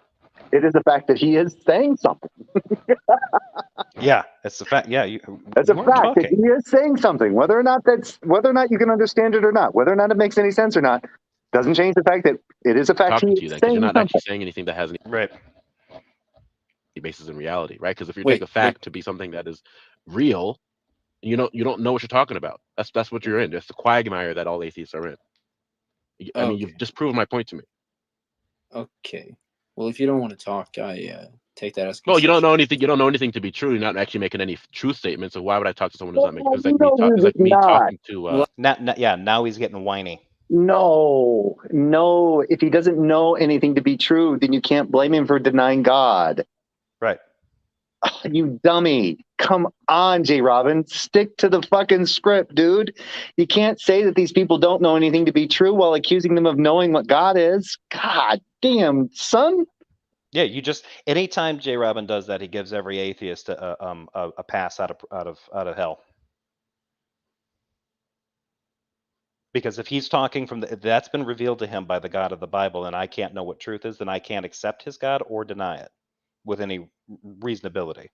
So I can't be held accountable for anything because I can't know. Now he's going to turn now, but here's the thing: he wants to do that. He wants to paint that like, oh, so this is where he tries to. They try to like force feed the two worldviews together. Like your worldview is inconsistent compared to mine because mine accounts for truth and yours doesn't. And then try to say that by accounting for truth, truth is somehow made possible. That is not the claim of the original precept. These guys are terrible at being Van Til. Fucking terrible. That was not the point. That is not the. That's Bonson's point. Being able to account for truth does not make truth any more or less truthful. It just means that they can be certain that the reason that this stuff holds, that the reason that they have this kind of faith in it is because God makes it possible. And they presuppose that God, and that's kind of what guides all of their thinking, right? That's the Christian perspective, according to Van Til. Bonson is the one that turned this into some kind of like game board tactic. And now he's doing this pouty thing with this guy. Well, you can't know anything to be real, so I don't even need to talk to you. This is like negging. This is theological negging. If I can get you to experience FOMO, the fear of missing out, then you're going to keep coming back to me and keep arguing with me, and I'm never going to concede anything to you until you admit that you need a God. This is weaponized presuppositionalism, but it's wrong-headed. The whole point is to give them a break. You're supposed to make the person feel nauseated and uncertain and experience a little bit of philosophical vertigo, and that's what generates the need, and then you give them the solution to it. And these guys don't do the second part, so they never close the sale. Demonstrate their need, provide them a product that satisfies that need. Basic salesmanship. They're supposed to always be closing for Jesus. Ooh, another David Mamet reference. Always be closing, right? Like there's an angel that looks like Alec Baldwin that's going to show up and tell JRobin and Veckel that they are fucking terrible at this because they cannot close this sale. It's supposed to be hopeful. If you get these guys just they're just assholes. They're so committed to being assholes. That's why they're gravitated towards this asshole theology. Well, I'm trying to find. A robot that's just making sounds. A robot, just making sounds. Beep boop. It's not any truth statements. Right. So why would I talk to someone? Wait, Yeah, so you're if you don't mind, I'm a little confused too as to even why you're even asking questions. Then, Right? It doesn't make sense. Oh, fuck all the way off, Veckel. Fuck all the way off. He's been quiet through this whole damn thing, and that's what he. Oh, I'm gonna jump in here at the negging part. I'm gonna double down on the emotionally manipulative part. Of course you are, Veckel. You absolute conniving weirdo. Like what the? Like, he's sitting in here through the entire. He should damn well know better that's completely manipulative. Oh, well, I don't even know why you're asking. Why are we even having a conversation with this one, huh? Am I right? Huh? Am I right? Like, fuck me. If these guys have a church, actually, there's no way. There's no way that these guys could ever maintain a church. It would fall apart in days. No one would go there. It would be too just damn toxic. Damn right, AJ. Heaven is for closers.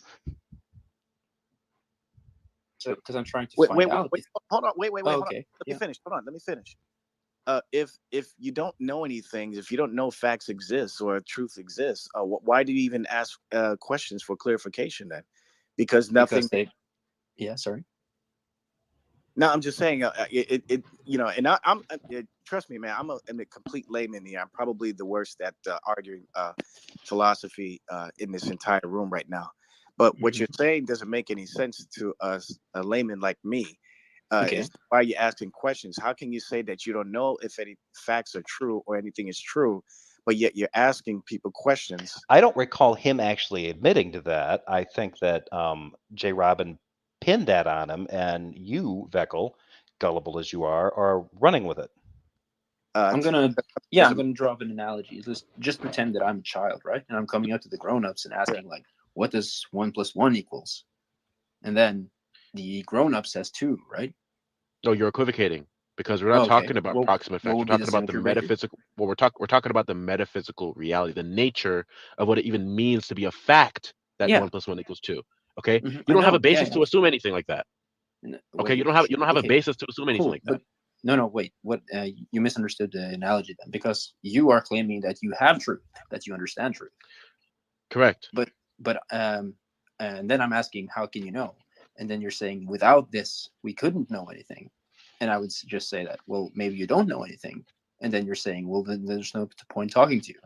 It just seems like Do you're you know anything? dogmatically Do you know that?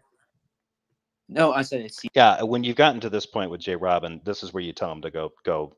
Just Lag should just invite JRobin to gag on all of him, and then then piss off, because this is complete emotional manipulation here. That JRobin is just being a sour, bitter piece of shit about this whole thing. This is not how you have a conversation. This isn't even how you have an argument. You don't. If you had a fight with somebody like this, you just leave them, right? Like, you would never maintain. Hopefully, if you've got any kind of emotional maturity, you would leave this person to their own devices. If you're very charitable, you'd suggest that they get professional help and then get the hell out of there. There's a reason people think JRobin's crazy. This shit is crazy. Like, he hasn't closed the sale with this guy. Can't figure out why. So now he's just going to tell this guy, he's just going to accuse this guy of being constantly uncertain and essentially do this implied, well, how would you know that? How can you be certain about anything? Would you know that? Do you know that? Do you even know your name? Do you even know where you are? Are you sure about that? I mean, at this, anybody the fact that he talked for this long and then only to get to this point tells you pretty much everything you need to know about JRobin's level of intellectual vigor. Seems like it. No, I'm asking, do you know that we don't know anything? No, I said it. That nobody knows anything. Do you know that? Do you know it seems like that? No, it seems like that. What does it seem like exactly? It does seem like that you know anything. It seems like I know things? Yeah. Well, I believe my senses to be true, right? Okay.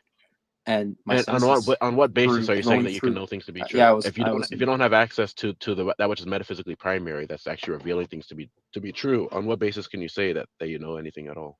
But everybody has access to what's metaphysically, what's providing for that according to your worldview. It's revealing it to all of us. The only reason that some people don't this, oh my God, this guy's, Jesus Christ. Well, I don't know. It's just a wild guess, right? But it's So speculation. Guess that, speculation. But it's a guess that Good. has worked well in the past. Yeah, but you can't appeal to working well in the past without the basis of metaphysics. Well, I think they've been working well in the past, right? I know that you're talking in absolutes, but all I'm saying is that this seems to be the case. Yeah, but even that statement would just be, rendered meaningless with respect to your system because you don't have any basis. Why would it be rendered meaningless in that system if there wasn't a God? If there wasn't a God and facts and truth cohere to something else, it's not completely meaningless. And if it's your worldview, JRobin, then intelligibility is the last thing you need to worry about. If your God doesn't exist, nothing does.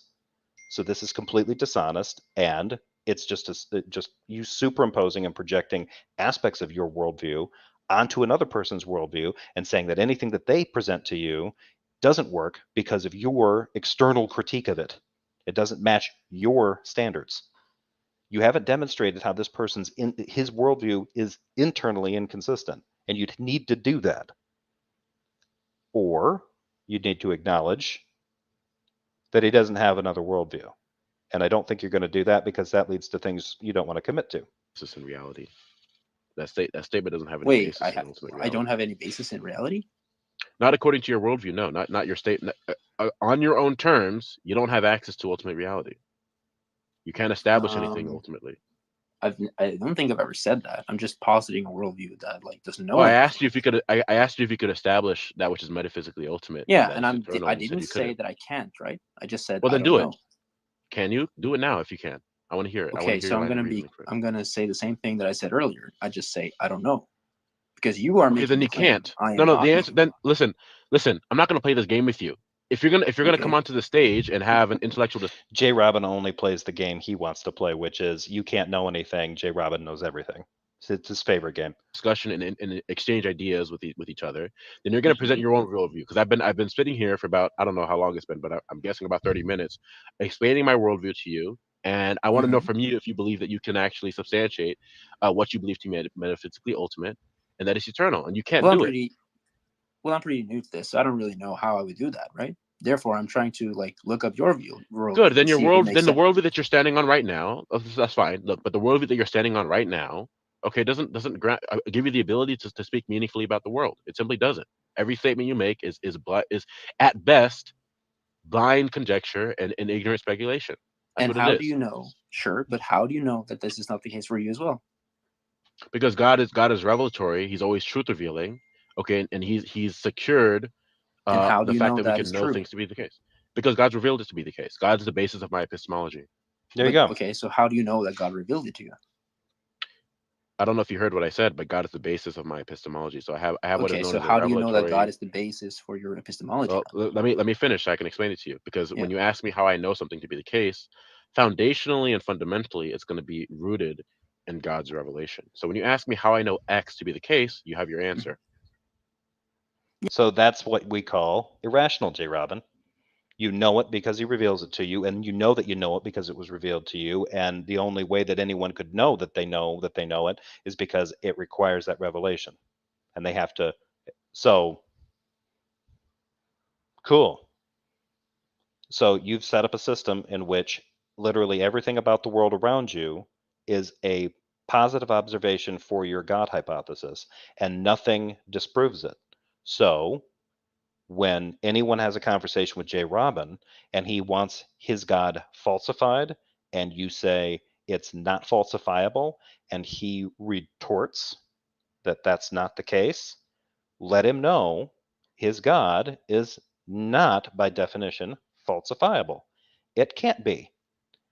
God reveals himself to JRobin in such a way that JRobin can know that that God reveals himself to JRobin in such a way that that revelation is responsible for intelligibility of all other things in the world, and the foundation of that God is what makes all those other things revealed by that God necessary and existent and extant and intelligible for you. So literally everything is proof that God happens.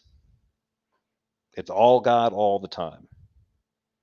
Win the lottery, that's God. Get cancer, proof of God.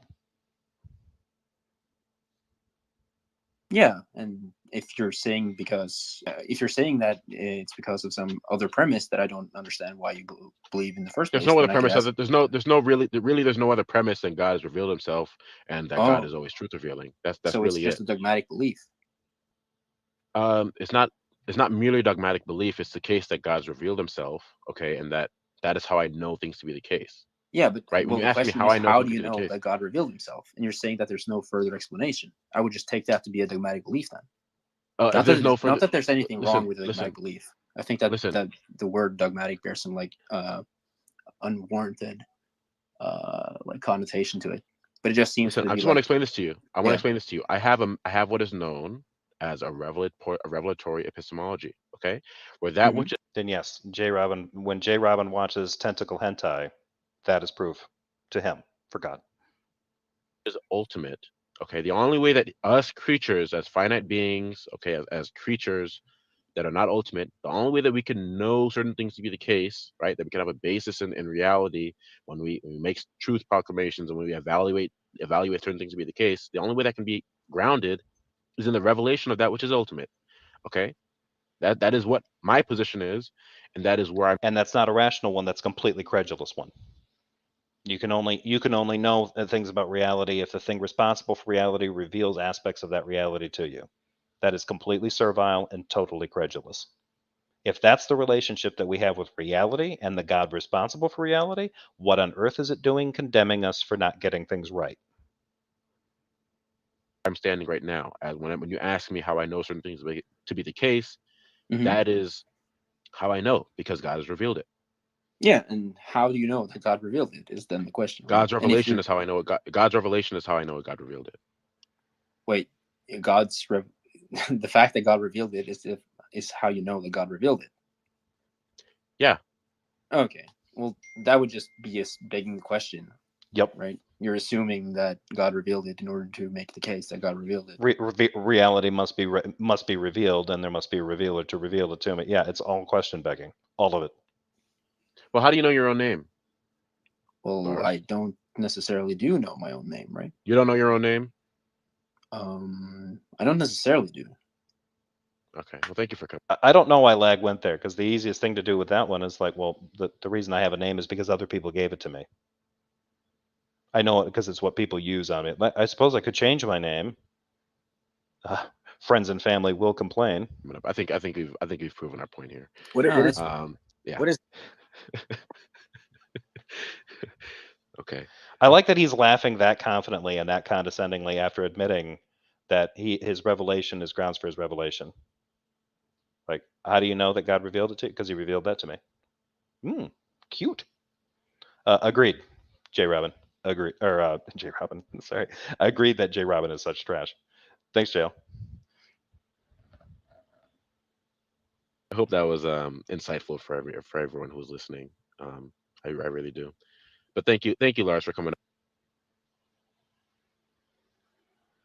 Yeah.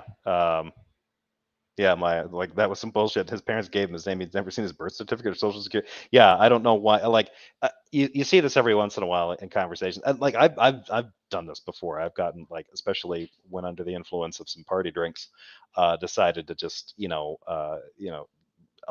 what's the word? Lie through my teeth just to do it, or pretend to get a little extra philosophical. Well, maybe I don't actually know my name after all. No, I do know my name because other people use it, right? My folks gave me a name, and and I don't even know why JRobin would ask that, right? I think that's what he thinks revelation is. Well, wasn't your name revealed to you? Yeah. Yes, it was. But do you know what I knew before I knew my name? I knew that I knew my parents, and I knew that relationship physically between the two of them. If that analogy holds, I need to know my name in order to understand my relationship to my parents. The revelation comes first. Otherwise, nothing makes sense. Everything breaks down. Alrighty. I may have bitten off more than I could chew here, folks. Let's do this episode 2. This one's going to get me demonetized, I think.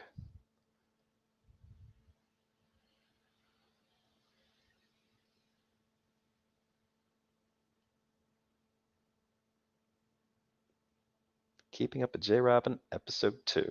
All right, here we go. Yeah, that one has got the word transphobia in it. That's always kind of touchy. That's going to cause some issues. But here we go.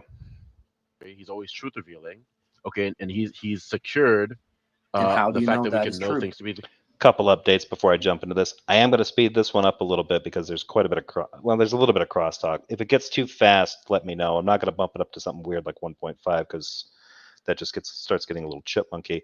And also, Jay, who was here before, he did have to leave. That's why he dropped out. So The case, because God's revealed it to be the case. God's the basis of my epistemology. I would have to allow Jay to speak for himself as to the reasons he does. Well, right. I'm just going to real quick before, and then I'll turn it over to Jay. Is that Jeff? I disagree with your thesis there. I think JRobin is a carbon copy of Darth. But go ahead, Jay. The floor is yours. Morning. I don't know. Jay, we can't hear you. Okay, hold on a minute. I had asked the same kind of question I had asked you, Jay, but what keeps you pressed on this? And we were just talking about that.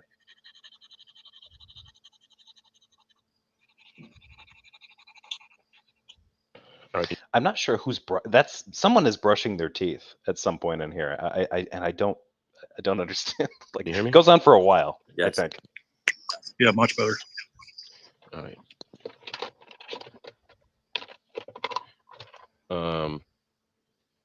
Is there a question or something that somebody was asking me? God exists because. No. Let's not go there. So Jay, the question was, is curious as to what keeps you specifically, and we were talking about Darth, and he's not here, and so but for you specifically, what keeps you pressed and wanting to continue to do the precept thing and go into these rooms and sometimes perhaps get a little what's the word? You're not charitable, perhaps. You're sometimes do come across as a little rude and just curious as to what drives that. Well, we're doing what 2 Corinthians 10:5 says, which is that we're destroying speculation, putting every thought into captivity that raises itself against Jesus Christ. I'm paraphrasing, but that's the essence of what it says.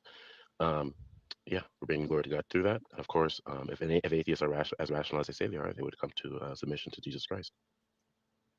So let me ask you a question, Jay. When you This one might be, so I might skip through some of this if it gets a little too weird, because no, this isn't the one I was thinking of. There's one that I think Tom Rabbit put together or not Tom Rabbit. I can't remember where I found it. It might be one of Scott Smith's. It was like a compilation of like 2 or 3 different ones, because there's one where it's JRobin and Darth Dawkins, and they're both just being completely nuts. When you call people by the wrong names, like you purposely misgender or transgender person, do you think that's kind or being Christ-like, or is helping to bring people into the kingdom? I'm not going to placate to people who have a thinking that is not aligned with what God says about the nature of human beings.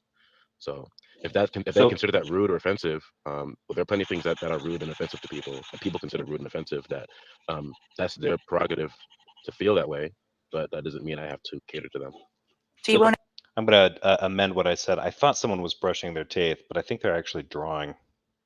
Whenever use quote unquote female names, it's just a name. But it's just a name change, right? Like if I decided it represents. Why are you interrupting me? Go ahead. If I decided to change my name and call it, Leslie or Charlie or one of many names, you'd be like, I'm not calling you that. You're a girl. You need to have a girl's name. I mean, it's a little bit what's the word? Mark Gamash, thank you for the super chat. Ask JRobin what would falsify as God. Yeah. At this point, based on that last video, nothing would falsify that God. Nothing falsifies a God that reveals is responsible for revealing whatever you can know about the reality around it, is responsible all of reality. At that point, literally everything that you see and experience in this reality is confirmation of the existence of that God. Literally unfalsifiable. It's impossible to falsify it. So if he's trying to say from his worldview, right? If he believes that, if he wants to suspend the idea that somebody else could have a worldview in which that's not the case, then that's fine. But he's always just going to retreat back to that God. Well, my God's not falsifiable, and I'd like to see you try. Well, I can't, because you defined it as unfalsifiable. What JRobin doesn't seem to understand is that that's not a good thing.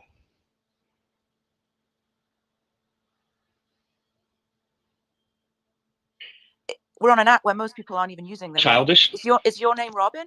Probably not, right? No, so wouldn't it be the polite thing to do to just call people by the names they have on their little icon, and like all these people have little names. Why not just use that?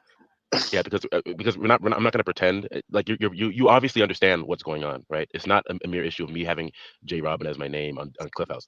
No, the idea about this is interesting. I like where Hades going here, because JRobin is going to think, well, no,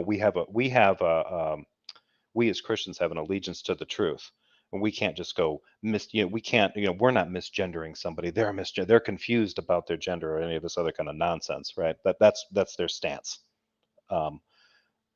That's not their stance, because if they were committed to that kind of thing, shouldn't they be on camera using their real names? But they're not. Hayden made a good point talking about that. Is Robin your real name? As far as I know, no one's ever seen him on camera. No one's seen his face. No one's seen Darth Dawkins. Despite Darth Dawkins has supposedly has been quote unquote doxxed, so people suspect, or claim to know what his real name is, but he doesn't have to own up to that. Even if it is his real name, he can always just deny that. So if they have that kind of allegiance to the truth, you'd think that they would be consistent in applying that across the board. They're not. I don't need to explain to you. I don't think I need to explain to you, because I think you're smarter than that. Okay. Wouldn't you want to explain to somebody who has an issue with that in order to win them over to your position, JRobin? wouldn't that help you maybe like gather a believer? This is one of those things. This is more, he lives in the exclusive clubhouse of Christianity, and you're just some schlub living down in a cardboard shack down by the river or something. You understand exactly what's going on, which is that the name that he put on there represents something other than who he is with respect to. And Red Robin doesn't, or JRobin doesn't. If JRobin is not your real name, then your name represents something else. If somebody was confused you, Robin, for being a girl and referred to you as a she, how would you accept that? Would you then come out and then become honest about how you're representing yourself in these chat rooms? So it's bad for them, but it's good for you. It's just sort of sounds like you're trying to justify your bigotry because you really don't care about blatant honesty. How God made him as a man. Like, this is obvious. It's not an issue. It's not an issue. It's not an issue. It's not an issue. Wait, It's not an issue. Rev, Can you let me finish, please? hold on. Yeah, So well, I didn't I want to interrupt Haiti, which is why I stopped talking. So let me finish. Yeah. So yeah, it's not an issue. It's not an issue of me having like an alias online. It's not even like a gender specific alias. It's just JRobin, right? So I mean, but it's obvious.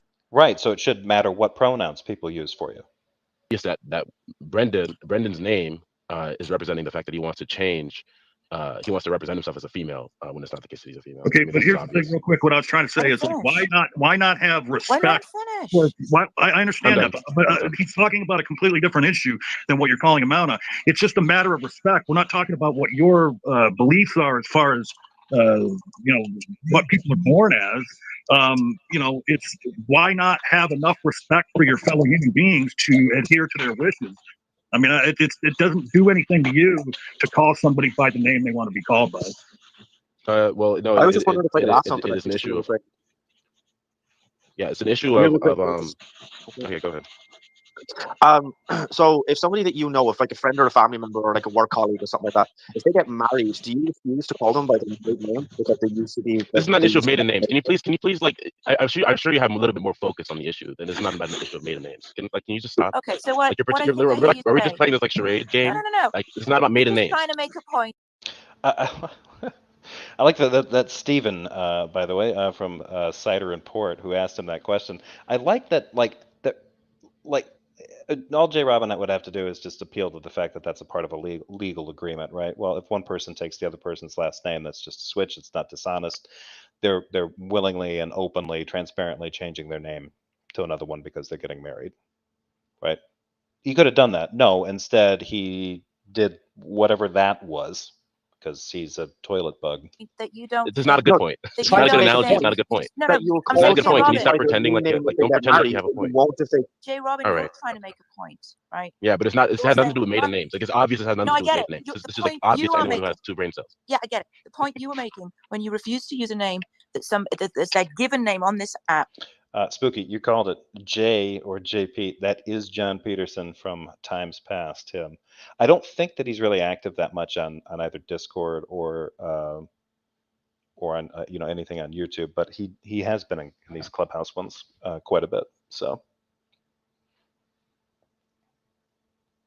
is that you don't think men should be transgender, change into women, and then change the name? You don't like it. So you're not going to go along with it. I never even mentioned names. Like, I never even brought up the word name. The only thing. Yeah, listen, I call it Brendan. Okay, so do you know? This has always been my kind of question about this because Darth Dawkins and JRobin both do this to Brenda. They change Brenda to Brendan because they're aware that Brenda is trans. What I don't think that they're aware of is, or have any confirmation of, is whether or not Brendan is her dead name. They just turn Brenda into a masculine one to ridicule her. So they're not like if okay, I can't call you that, like, none of this is tracking. This doesn't make sense. If JRobin wanted to call himself Little Lucy Sparkles on here and insisted on the pronouns he and him, most people would respect him for this. We would also have a great deal of fun at the avatar name Little Lucy Sparkles. However, if he's concerned about that actual honesty, then he should be concerned about actually knowing Brenda's previous name. But he's not. He's just changing the gender of the name that she's presented to him in order to fuck with her. He's doing it because he's a hateful, ignorant piece of shit. And he can get away with it. And that shit like that is why he will never show his face in social media. Because he knows damn well if somebody identifies him, that shit is going to get him more than just canceled from a platform. You can lose your job over that kind of stuff. Because the name that he has there represents a female persona when he's not a female person. And changing Brenda to Brendan isn't necessarily that person's original name. So you're misrepresenting them still.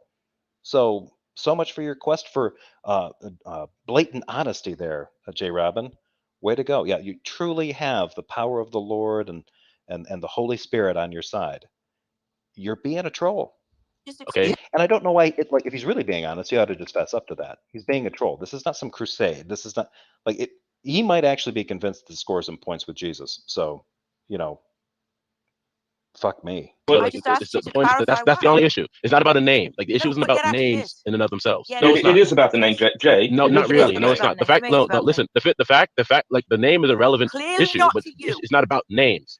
No, the fact is that he's representing himself as a female. That's the issue. So the representation in this case comes as a form of a name, but I would represent him as a male either way. Like it's just the fact that I'm representing him in a male fashion through the name, but it's a representation of himself. This is obvious. Like, if you're just focusing on on the issue and you understand what I'm doing, I understand and what just you're the doing. issue, and if you understand what I'm doing, you shouldn't be made a name for nothing to do with it. It's incredibly If you just focus, focus. But I just focus on the issue, please, Haiti. This is not about name.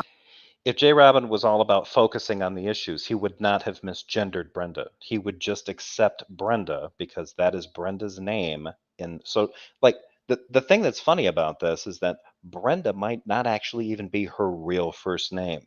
That hasn't stopped JRobin from changing the gender of the name in order to score points with his other debate bros. On the issue. Jay, I suggest to you that you call this person that you don't accept as a woman Brenda, not Brendan, because then you won't look like a fucking asshole. Yes, that's a good point and an easy one to remember. Good job, Haiti. That's what I suggest to you, JRobin. Even I'm going to continue to call him Brendan. Even if secretly you think inside, this shouldn't be happening, I hate it, I don't agree with it, it goes against God. Just call the person by the name they ask you to call them by. That's all I suggest to you. And that's why people are mad at you, if you're wondering. Yeah, people can be mad at me. That's not any loss. I don't lose any sleep about it. Yeah, because I don't know if he's actually this hard, or if he's actually if it really doesn't matter to you, JRobin, you might be a psychopath. I suspect that it might actually matter to you, but you're saying this because you think demonstrating these kind of psychopathic tendencies makes you a quote unquote real man. It does not. It makes you look like a petulant weirdo. You're like a little baby, Jay. So okay. Or a little baby. Yeah, that's good too. That's fine. I'm going to continue to call him Brendan, and if you're sad about that, and if you're unhappy about that, that's unfortunate, really. But that's not something I lose any sleep about. Obviously, it troubles you. It troubles you, and that's unfortunate. And I hope it wouldn't trouble you, and I hope that you come to the knowledge of the truth. This is such bullshit. JRobin is talking about this as if there's no Christians out there that aren't on the other side of LGBTQ issues. I guess not all of those people are going straight to hell because they accept trans and gay and lesbian and bisexual individuals into their churches. They even accept those people and those people's claims that they believe in the same God that JRobin claims to. Only JRobin's God's got to be extra exclusive. But Jay, the God that died for everyone's sins. JRobin needs it to be exclusive. Weird. I understand. But if that's not the case, I'm gonna still do what I do, and if that means that you don't want to associate with me or anything like that, that's fine. But Jeff will continue to expect. That's okay. You came to me, I can come to you, Haiti. So that's okay. What? That's fucking weird. That was creepy. I don't need. You still not answered the question though, Jay. You still not answered why you do. Because he doesn't like trans people. I already told you it's right. I told you I'm doing what's he right. Thinks it's wrong. It's not hard to understand. Jay, do you not recognize? I still haven't figured this out yet. JRobin thinks that being trans is wrong. Okay. How does it follow then that the way you're treating this particular trans individual is right? How does that change anything?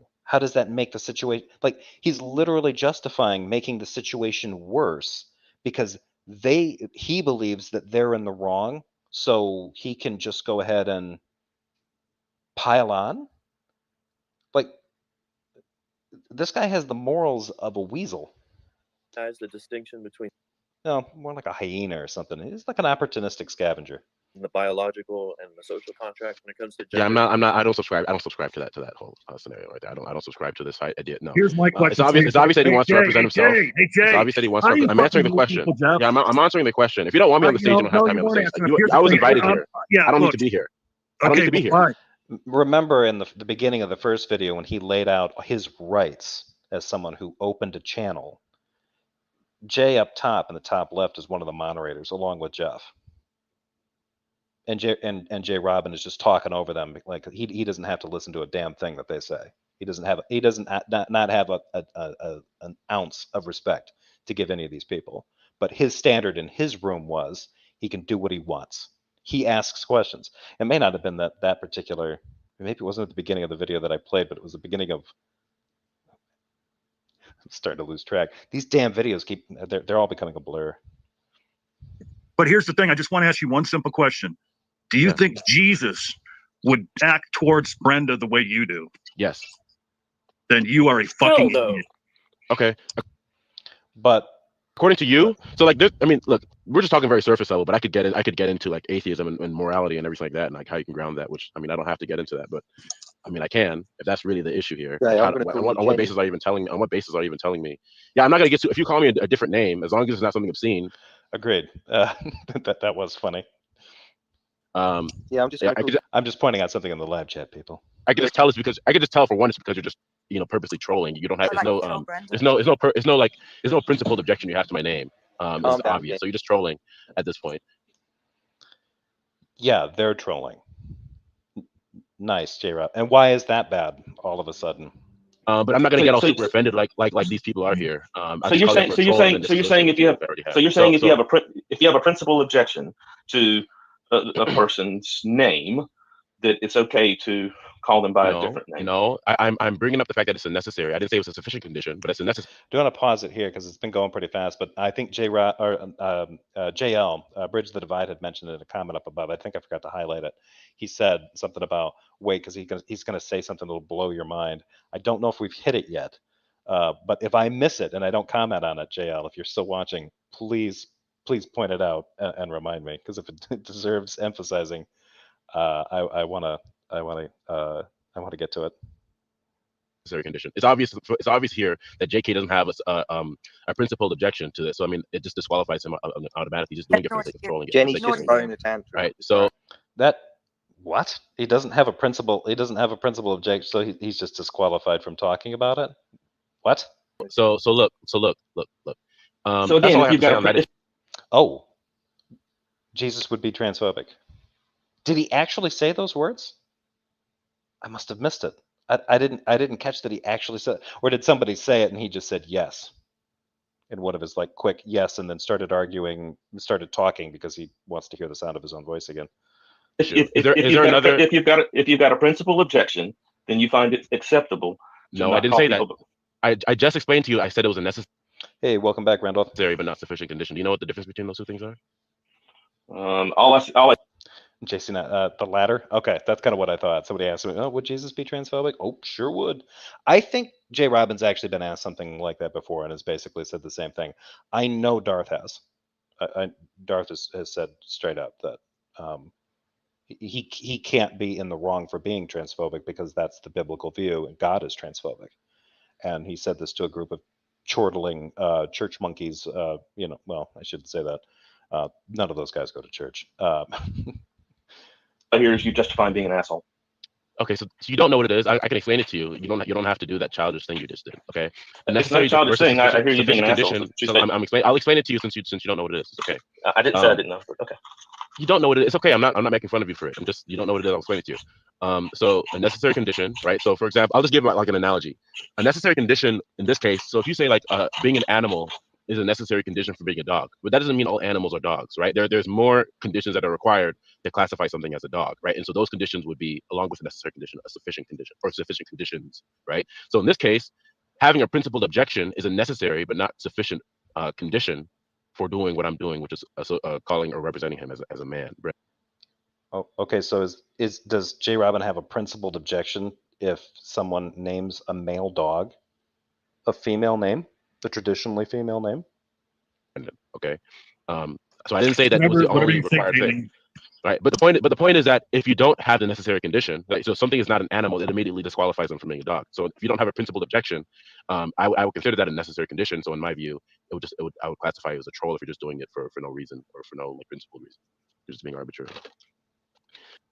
He throws that around a lot. Oh, you're just being arbitrary. Don't you think it's kind of arbitrary to take what you think is somebody's name that's not accurate and then to arbitrarily, quote unquote, fix the gender for them when you don't know that that's their real name? That seems pretty fucking arbitrary. Like, you said your name was Glenda? Well, you sound like a Glenn to me. Well, my username is Glenda. My actual name is Carl. But, thanks, JRobin, for being, light years ahead of me. So again, you've got a principal reason. You have a necessary principal condition which justifies your behavior. In part, but not in whole. Yeah. Well, what the fuck? So that's the point. It's a necessary condition. It's not sufficient condition. So it's in part, but not in whole. It's required, right? It's a part of the justification for me doing it, but it's not the only thing that's required. Not everyone with a principled objection, I would say, is justified in doing X, Y, Z. Okay, so what are your other justifications then? I don't understand why he's taking so long to do this. All he has to do is say, "Look, in my religion, this is how things are laid out, and that's why I object to this kind of thing." The reason that I think he's not doing that is because it doesn't follow that even if he does object to that, right? There's lots of things that people will do that Christians would be objecting to. He literally won't let Brenda have the name that she has when he's speaking with her. Like, he will not do her just that smallest ounce of courtesy. Now, if he's against people who drink alcohol, does he slap the drink out of their hand? Should they not be doing that around him? Because the necessary conditions, as far as he's watching somebody do something that he is very much, that appalls him. Or say that they're doing drugs. Like, I really don't understand that. I do understand the motivation behind this kind of Christianity because I was in this kind of Christianity, and it informed a lot of my politics even when I was no longer involved in church. This kind of like, I'm right and I'm doing good and I'm better than all these other, all these other poor bastards who are just sinners and atheists and skeptics, and none of them have access to the knowledge that I've got, kind of thing. But this kind of stuff here, where you can't, like, I'm going to be a dick to people that are automatically, this isn't about his Christianity. This is about culture and politics for JRobin. He's a bigot, and he's using this particular religion, Christianity, as a weapon against bigots, and then also trying to use it as a shield for himself. He's shielded in his bigotry because it's part of his religious system. The strange thing about this is this generally works in this country. That's generally an effective solution. There's lots of pastors and lots of parishes, lots of churches giving hateful lectures and sermons on the LGBTQ people. Happens every week. Most of them just justify it in terms of their religious beliefs and then continue being bigots, and there's really nothing that you can do except what we do, which is, get into their religion, dissect it, break apart their arguments, that kind of thing. What's he saying here now? Like, it almost sounds like he's getting ready to appeal to some kind of, like, he's going to make like an appeal to nature instead of just appealing to his religion. Well, I believe that it is a righteous thing to do. So the principal objection. It's a righteous thing to do too. Pretty sure he has low self-esteem and needs to take his frustrations out on marginalized groups. Yeah, you said it with fewer words, and yeah, that works better. To misgender people and call them by a name. That's a loaded question. Or that's a righteous thing to do. Well, you're begging the question. By righteous? You're begging the question right now because you're saying misgendering, and then that I'm with that, of course. That's what you're doing. That's not begging the question. Let me finish. Implicit in that is obviously the notion that I'm being improper, or that I'm doing something immoral or wrong. That doesn't beg the question. If you want to dispute that, then you go right ahead. Your actions demonstrated a lack of respect for another individuals, and people have a name for that, and it's called misgendering, and that's how they've identified your behavior. They're accusing it of it because they observed you doing it. There's no question begging in there. Holy shit, JRobin is stupid. Which is obviously not the case. No, you're just being an asshole. And he's an asshole. Yeah. Right. So you're just saying I'm doing something improper or wrong, right? So that. No, you're just being an asshole. So this is nothing. No, but I love this. Like, well, I'm just correcting somebody that I think is in the wrong. You're being a dick about it. You can correct people and not be a dick. So it's not improper or wrong. You can do it all you want. Yes, you are begging the question against me. No one's begging the question when they accuse you of being a dick. You demonstrate your dickishness every time you behave like a dick. Doing something else. No, he's just calling you an arsehole, Kenny. That's all he's doing. Okay, you can do whatever you want to do. Do you think I'm affected in some like profound or deep way by this? No. That's God. These passive aggressive questions. Do you really think that hurts me? Ultimately, it may not, but it makes me feel better to let you know where I stand when it comes to my opinion about you. You're an asshole. Oh, I don't. I really think that you probably. Don't usually care. Yeah, I think. Care. Okay. Yeah. I think, all right. So is there anything? Actually, if these people really wanted to hurt him, the best thing that they can do to JRobin is just to kick him out of this room. And that's how I would have responded to him. Like, do you think that saying that I'm an asshole really hurts me? No, but I think denying you an audience does. Click.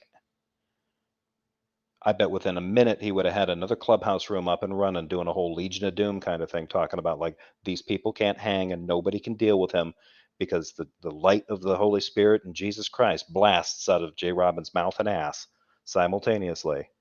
And some people just can't handle it, bro. Is there anything else that you'd like to ask me before I go? Yes. Yes. What happened to you? That's my question. What in the hell happened to you? What's your saga, JRobin? Curious, you do recognize the distinction between sex and gender, but just refuse to separate those. Is that kind of it? Yeah, I don't play into the whole gender theory stuff that people like to push. Like if I can use stronger language, but I don't want to. If I wanted to live my life as Kavina, the woman, but still recognize that I'm a male, biologically, that wouldn't fly with you. No. Okay.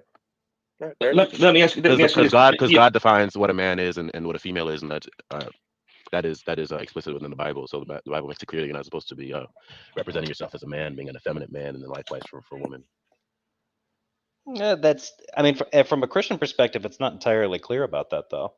I mean, there are things about men having long hair and stuff like that, but that's mostly in Old Testament codes, and that would be, I don't know, like a cultural thing from the ancient Israelites.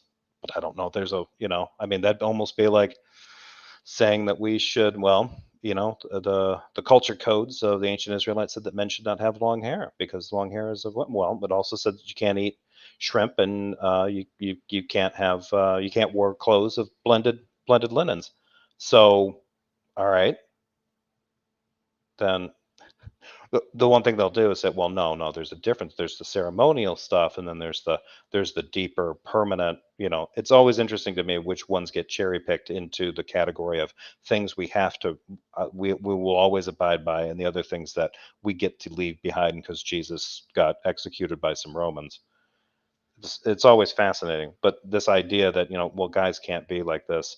There's also stuff built into some of the writings from Paul when he's talking about like effeminate men and stuff like that. Most of that is heavily larded up with Hellenistic attitudes about masculinity and femininity. Those are not coming from God. That's stuff being culturally imported in there from the writers because of the culture they live with, the culture they're living in. So you think it would be okay for us to all start calling Darth Gary? You could do whatever you want to. Of course, you're just be trolling. You don't even have a basis for even assuming that his name is Gary. But if you want, they have a basis for assuming it. It might not be accurate, but they have a basis for it. His name is Gary Bill, and he lives in New Jersey. His name is Gary Bill, and he lives in New Jersey in his mother's basement, and he's divorced, and he gave his wife venereal diseases. Okay. All right. Ooh, Jeff is just laying it on thick. Those are the accusations. I don't know if they're true, but It doesn't help that Gary / Darth Dawkins, Gary in big quotations, if that is your real name, will tell anyone that this Jeff here, because he said that, slandered him. The problem with that is that it's not really slander if Darth's not that person, but Darth's not that smart. So he just keeps telling people, well, if you're engaging in that, you're slandering me. Like, Darth, all you got to do is deny that you're this guy they think you are called Gary, but whatever. I guess he's too honest. He's not honest enough to own up to it. He's not honest enough to admit it. And maybe he's not that guy, but you'll never know. You're not going to get the truth from Darth.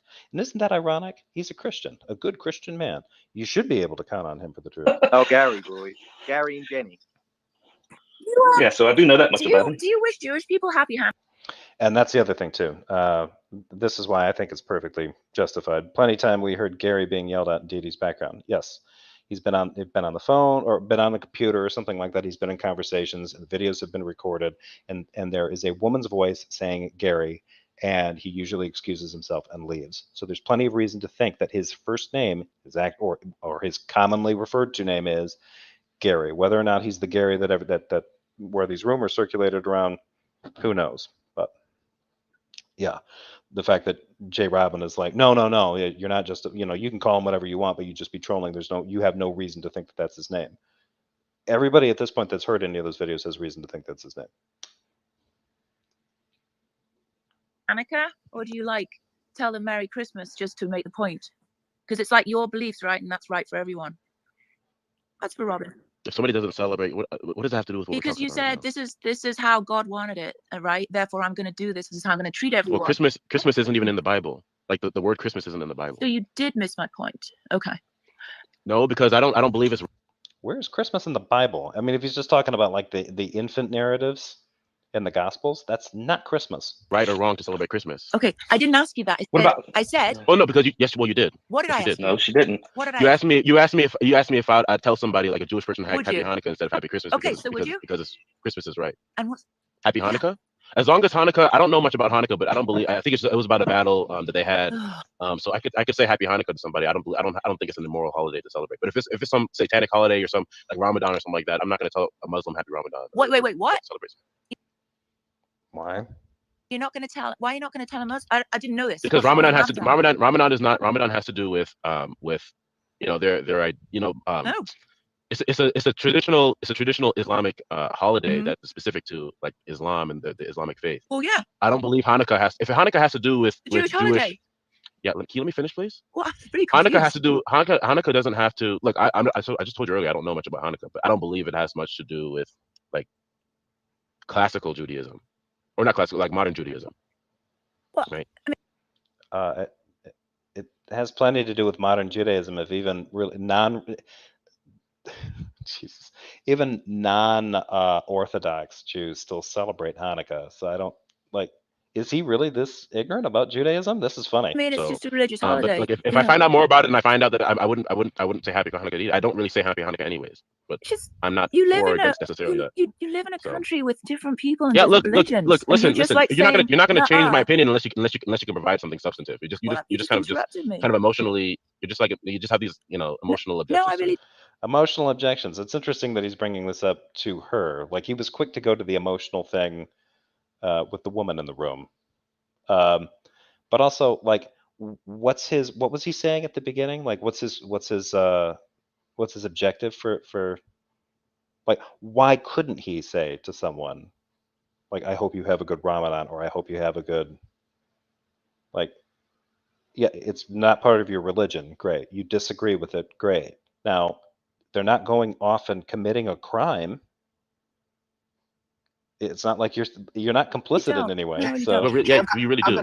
Well, if you let me finish, maybe. I'm just curious how someone can live in America and just like refuse to acknowledge the existence of other religions and other people and just have a sort of basic level of courtesy. It's just weird. Have I refused or have I not acknowledged the existence of other religions? Have I not acknowledged that? Only to say they're wrong, and that you wouldn't say Happy Hanukkah or Happy Ramadan. Yeah, you believe they're wrong too. Yeah, I would tell you Happy Christmas. Okay. Okay. No, but I you don't believe know. they're I wrong. guess. So both of us believe they're wrong. So Oh, Haiti, you're wrong. It's Merry Christmas. Everybody knows it. Sorry. so then you the whole thing would come back onto yourself too. Yeah. Like you just like look, Haiti, you need to think through what you're saying a little bit more than just. Oh, I just, do. Oh yeah, she needs to quit like doing her hair and thinking about chocolate, right, JRobin? Jesus Christ, what a prick. This is a weird thing because what she's asking him to do is not like some heavy burden, like oh, and his point, like, well, you don't agree with him either, exactly, and yet I don't have an issue with the fact that like somebody's celebrating Hanukkah or celebrating Ramadan. No, I don't agree with the gods that and the faith traditions that those are associated with, but it doesn't mean I disrespect the person because they're engaging in that practice. Yes, you do. I'm not saying that to be mean to you. I'm just saying that you're just like Okay. just like obvious. Well, you like, never let me arguing making. finish. But I would just say that you live in a world where, unfortunately for you, there are other people, there are other religions, there are other beliefs, and you come across as incredibly intolerant. And people are just not going to like you. And maybe you don't care, and that's fine. But you're quite young, you know. And Well, I would plenty of hope people that do you like me. grow Plenty up. of people don't like me. So I don't. I mean, Yeah, look, you the people interrupted who me don't like again. me for the They also reason. don't For the like reason I because you said. interrupt people and cut them off. Okay. That's another Hey, reason why they don't Jenny, like JRobin. Try not to interrupt right. people. That's another advice for you. Jenny, I have Okay. a question. When did you first meet Gary? I don't know why this is about Darth Dawkins. Jenny? What? Who's Jenny? Yeah, I don't even know who Oh, Jenny that's is. you, apparently. You. That's you. My name is Jenny. That's your new nickname, Well, Jenny. Jenny, Oh, okay. yeah, it's a J. I mean, you know, it works. Yeah, Jenny. Okay. Well, originally I said Jay. Remember, it doesn't matter what you call him. All of this stuff, he is bulletproof to this kind of stuff. Lean. I thought Jay. Yeah, Lean. you don't affect me as profoundly as I affect you. It's okay. Like I know you're gonna have the level of effect on me. So that I have let on me you, ask you a but it's question. not gonna Let me work. ask you a question. Hey, JRobin, have you seen the video that's posted at the top in the link when I had a conversation with No, him? I don't really care for Tom Rabbit or his videos. Okay, so let me ask you. I'm going to ask you the same question that I asked Art. Why is it necessary for facts to be grounded in a disembodied mind? Changing the topic. So we've finally gotten away from. They've been trying to have like not really an intervention, but calling him out on some of his more bigoted stances, and it did nothing. It had no effect. Because with a mind comes that. Well, I would say that a mind is a prerequisite for God being revelatory, and God being revelatory is required for epistemology. Because otherwise, we're left in the world where we're left with our own autonomous mind and pure reason alone. Wait, what's the argument for that? And divorce from that which is ultimate. We cannot come to knowledge of. Oh, so we would have a world in which we were left with our own minds and reason, but we would be divorced from that which is ultimate. So it sounds like, is he saying now reason without God is possible? Because it sounded like with his conversation with the other guy, it was that was not the case. True, or just it's basic, or in general, just have acquisition of the truth.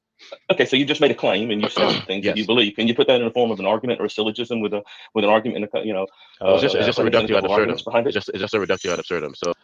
But JRobin cannot be bothered to put it in a syllogism, but he can just glibly say, "Oh, it's a reductio ad absurdum." No, it isn't. It's not a reductio. So there's two worldviews. Okay, we have a worldview where there's only two worldviews. God exists. Yeah, are you gonna let me finish? I thought you had a big problem with me. Well, no, I just threw in the one. I just was.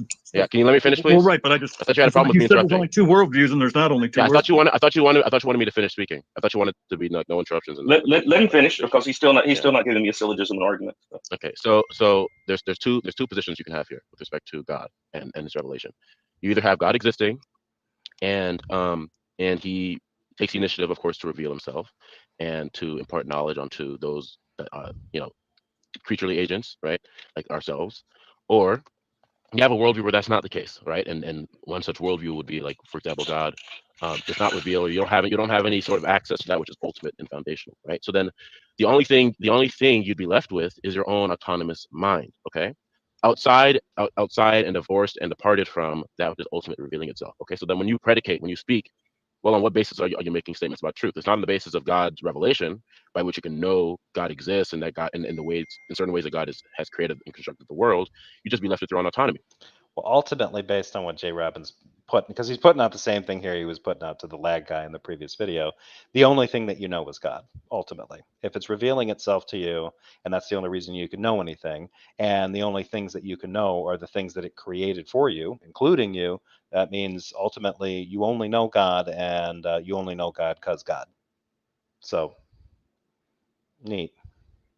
Right, so then every statement of fact that you make would be utterly and completely meaningless. It wouldn't be with respect to a metaphysic that you could foundation, or you could have a basis for. Okay, let me restate the question this way: why is it that facts must be grounded in a disembodied mind, vice just human consciousness or energy or I matter just or explained the to you. universe I gave you the reductio. So the no, reductio ad absurdum. you made some claims that it Yeah, has to be all this, arguments are claims. Can, Okay, arguments are composed of a bunch. There are claims and arguments, yeah, but not all. Oh boy. Can you put that in the form of a syllogism, where somewhere in that syllogism you need to say, therefore, all facts? I don't think I'm the only one that's thinking, hearing Jeff say this, that this is a lost cause, asking JRobin for a syllogism at this point. After, given what they've already talked about in this particular room, JRobin's not doing any homework for any of these people.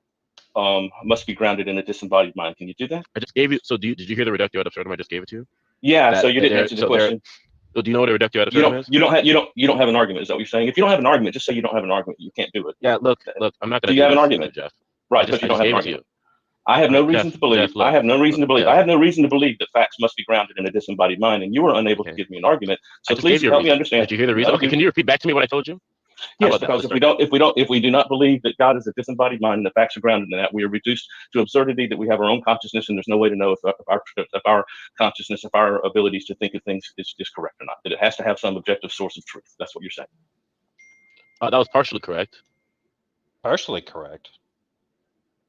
What's he missing? About 3 or 4%? I think you can be a little bit clearer with it. I'm just saying that, yeah. Essentially, okay, so clearer. It took him a fraction of the time to get through that than it did JRobin when JRobin was presenting his quote-unquote reductio. Again, you don't have a basis, so let me clarify, or just make sure that I'm putting it in a way that's succinct and that is represented properly. I don't think it's possible for JRobin to present his views in a succinct fashion. That there is no basis, right, for you to assume anything about the world, for you to predicate, for you to operate in the world meaningfully, because you don't have access to that which is metaphysically primary. You don't have access to the nature of truth. So when you assert truth, but that's just an assertion. So you're saying like, all you're doing is asserting truth, but you just asserted that the only way you can assert truth is because of your assertion that you have to assert a God. You don't have to prove the God. You don't have to. You just have to acknowledge revelation or something like that. Like it, and that has to get done first before you can actually start making sense out of anything, or making intelligible statements and declarations about states of affairs yourself. JRobin can't demonstrate this because this isn't how anything works in reality. And I was going to say I think he knows that, but actually a chill went up my spine because I'm pretty sure he doesn't know that. I think he really does think that this is the way reality works. You're doing so meaninglessly. You don't have any basis by which you can assert truth. What about corroboration by others? Why does the corroboration by others is not going to help you? To even assert that there is corroboration by others requires for you to invoke a metaphysic. You don't have. I love this double standard, right? Because this is where this is where these guys abused. I talked about this in a previous video. This is where they start abusing the criterion of falsification, right? It doesn't matter how many people agree with you, right? And in order to categorize something as, say, maybe like scientific, right? The reason that these guys do this is because I don't even think JRobin understands why he's doing it this way. Apologists have attacked things like science and scientific method for a long time because, well, evolution makes and other scientific theories and realities make a lot of their sacred books look bad. So one of the things to do is to go after skeptics and try to poke holes in science, right? And one of the things to do about that, like if that's the closest thing that they can get to certainty, because a religious person could just say, I know God loves me and with all my heart, and I love him back with all mine, right? So I can be certain about that. But when it comes to science, the closest thing that we get to some kind of like certainty would be something kind of along the lines of what's in Karl Popper's criterion of falsification. And in that case, that's when you can have all these positive observations, all these things affirming your theory or your hypothesis. But you get one observation or one fact that pops up that can disconfirm it immediately, like the black swan issue with, you have a theory that all swans are white. Everything that you observe about swans in your world, they're always white. So far so good. You observe black swans just one time, it's over. It's not tough.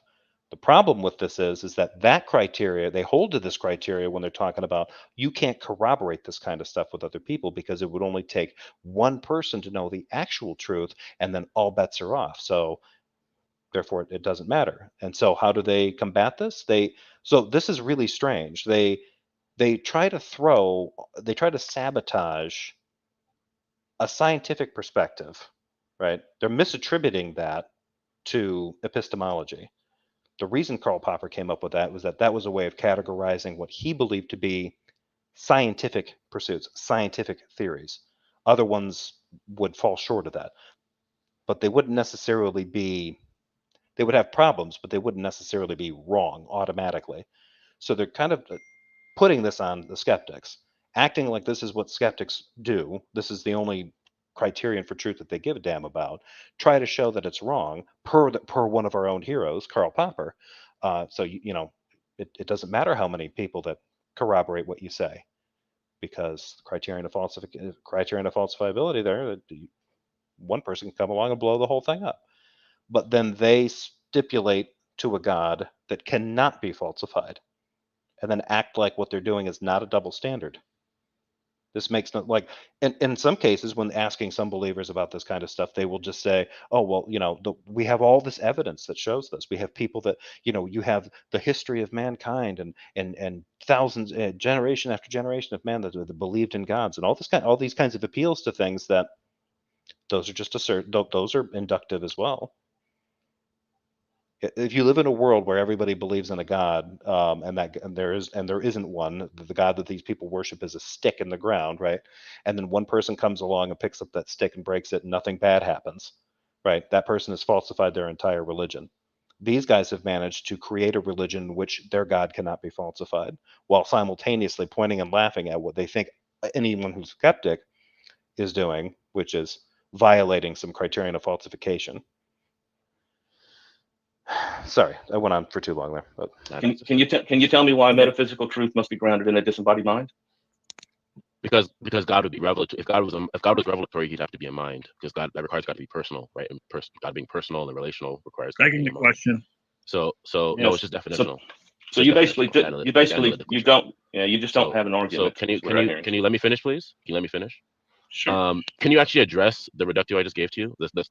Because I'm establishing the transcendental necessity of God, right? So that is done. I would like him to establish that that's in fact a reductio ad absurdum, because I don't see how that follows in that particular forum.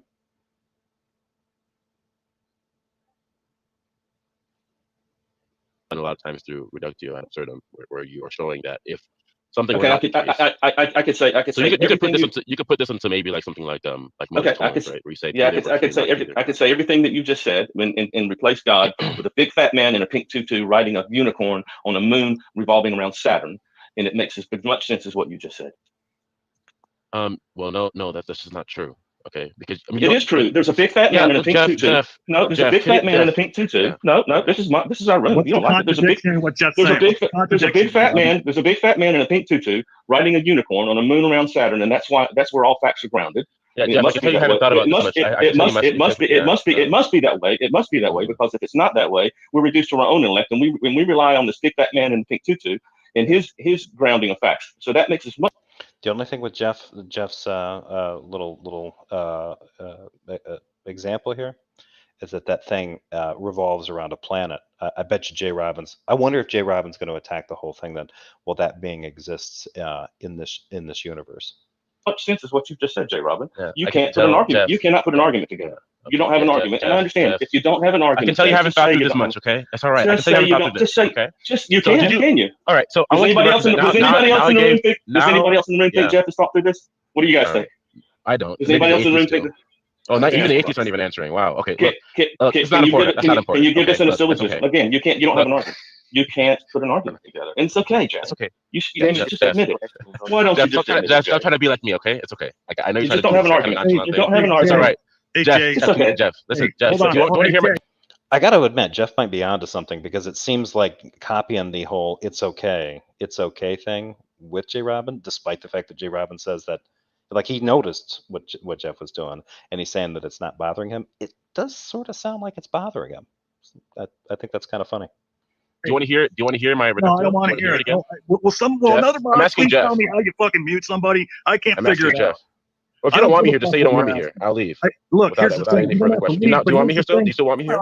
Jenny. Yeah, we want you here, but I just want to ask. If you have to ask, you should probably just go. One simple question, man. What is the contradiction in what Jeff proposed about the big fat man?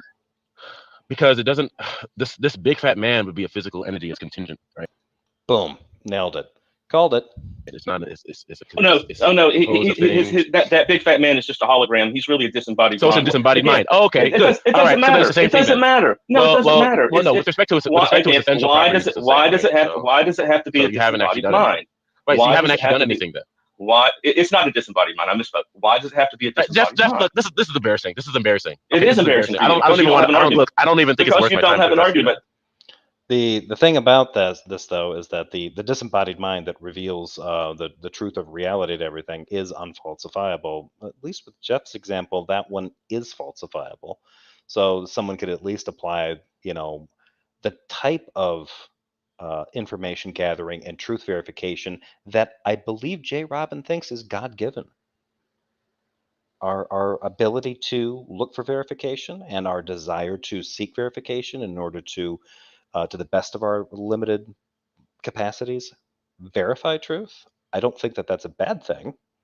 So the fact that Jeff's Scott is verifiable, we could make an observation like, nope, it's not there. So therefore, that we've proven it false. No, there's no longer any doubt. What Jeff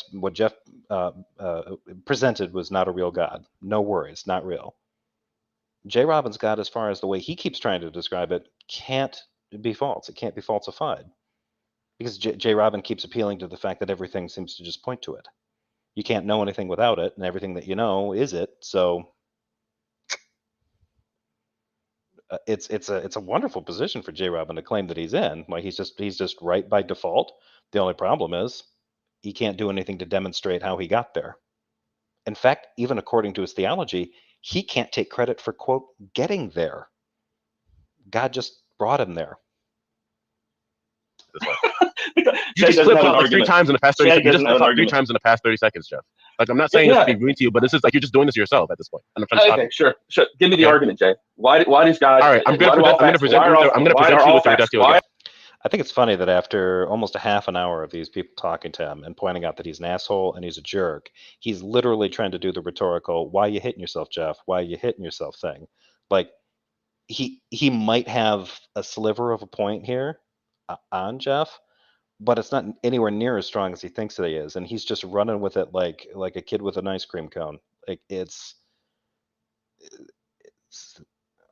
is desperate and sad. Why is it necessary that all facts are grounded in a disembodied mind? And please don't give me a syllogism, something with.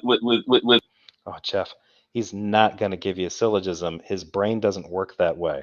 And it's not necessarily a problem. A lot of people brains don't work that way because syllogisms are not intuitive. Logic is weird and awkward and difficult. You have to be very careful with it. It's supposed to be counterintuitive. It's how you check yourself, call yourself out on your own bullshit. But JRobin lives in bullshit, so he's not interested. With like a premise and a couple of arguments behind it, and use the words. Therefore, all facts must be grounded in a disembodied mind. Can you do that? Are you familiar with the reductio ad absurdum? Do you know what that is? You've asked me that. You've asked me that 5 times. Can you put an argument? Clear answer. It doesn't matter. I've not gotten a clear answer because you've not given me a syllogism or an argument why all facts must be grounded in a disembodied mind. Can you give me a syllogism? I'm asking you. Can you give me a syllogism? So are you going to overtalk me, or what's going to happen? Yes, I am because I'm not. I don't want to hear. I don't want to hear. I don't want to hear your argument. I'm sorry. No, I want to hear an argument. If you have an argument ad absurdum is an argument, right? Give me a syllogism. Like for example, give me a syllogism. Give me a syllogism. Like an argument. Give me a syllogism. You don't have a syllogism, do you? Can you let me finish? No, because not unless you're going to give me a syllogism. All right, can you stop? Wow, Jeff, you're moderating. This is how you're conducting the room, really? You're going to give me. He has the right to do that. It's his room. He has the right to do that. He has the right to ask of you anything he wishes. You're going to do exactly what you accuse other people of doing. I'm doing what you and Darth do all the time. So are you going to? Okay, so then there isn't. So are you doing things? Are you doing something wrong, or are you doing something good right now? Yes, I'm doing something. I'm doing something wrong. I'm doing something wrong. Are you going to give me? Why would you do something that's wrong? Because I don't give a shit about you. Are you going to give me a syllogism? Well, then why do you complain about Darth and me? Are you going to give me a syllogism? Are you? I think it was a mistake for Jeff to go down this route. He should have just been like asking for verification, for asking for a syllogism, asking you to show your work is wrong. Like I don't understand why people do this. This is not like a super critique of Jeff. I don't know. I don't really know Jeff very well. I think he's been in some of my live chats. I don't have any issues with him. This is not meant to be some kind of slam against him. But if you end up getting into a situation where JRobin gleefully gets to do the hostile witness thing, you just have to play hostile witness back, but you have to be careful about how you do it. One of the things that I find that's best is JRobin will try to put himself in a position where he is not he's not the one that's that's at a moral deficit. He always wants to be like being sanctimonious is really key for him. So he always wants to be coming at a position where he appears self-righteous at all times. So if you can get him on something where if you can beat him at humility, which I would argue just about everybody can, that's a pretty good way to go about doing it. If you try to match him like if you try to match him just with like, especially if you're trying to be like kind of exaggerating or trying to or being facetious, he doesn't get it. You don't have so I want to make it clear that I want to make it clear that Jay cannot give a syllogism. Well, I would have given it by now, but I have to address your bad behavior. Because I have to address your bad behavior. See, now he's got an out. This is when they should have kicked him before when he asked about, like, other than just the transphobia, the fact that they entertained him through that, like, okay, that's one thing. Like, he's in there justifying it for bullshit reasons. As soon as he tried to give that up, I'm like, no, get out of here. Like, if you want to come in and have an actual conversation about it, but if all you're going to do is stand here and crow that you actually made a good point about that, you're an idiot. When they started saying, hey, your defense is an asshole's defense and you're an asshole, and he's like, do you think that bothers me? That's when they should have shut him off.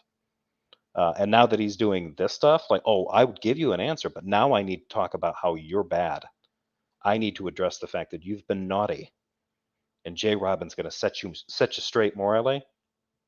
This needs to get shut down.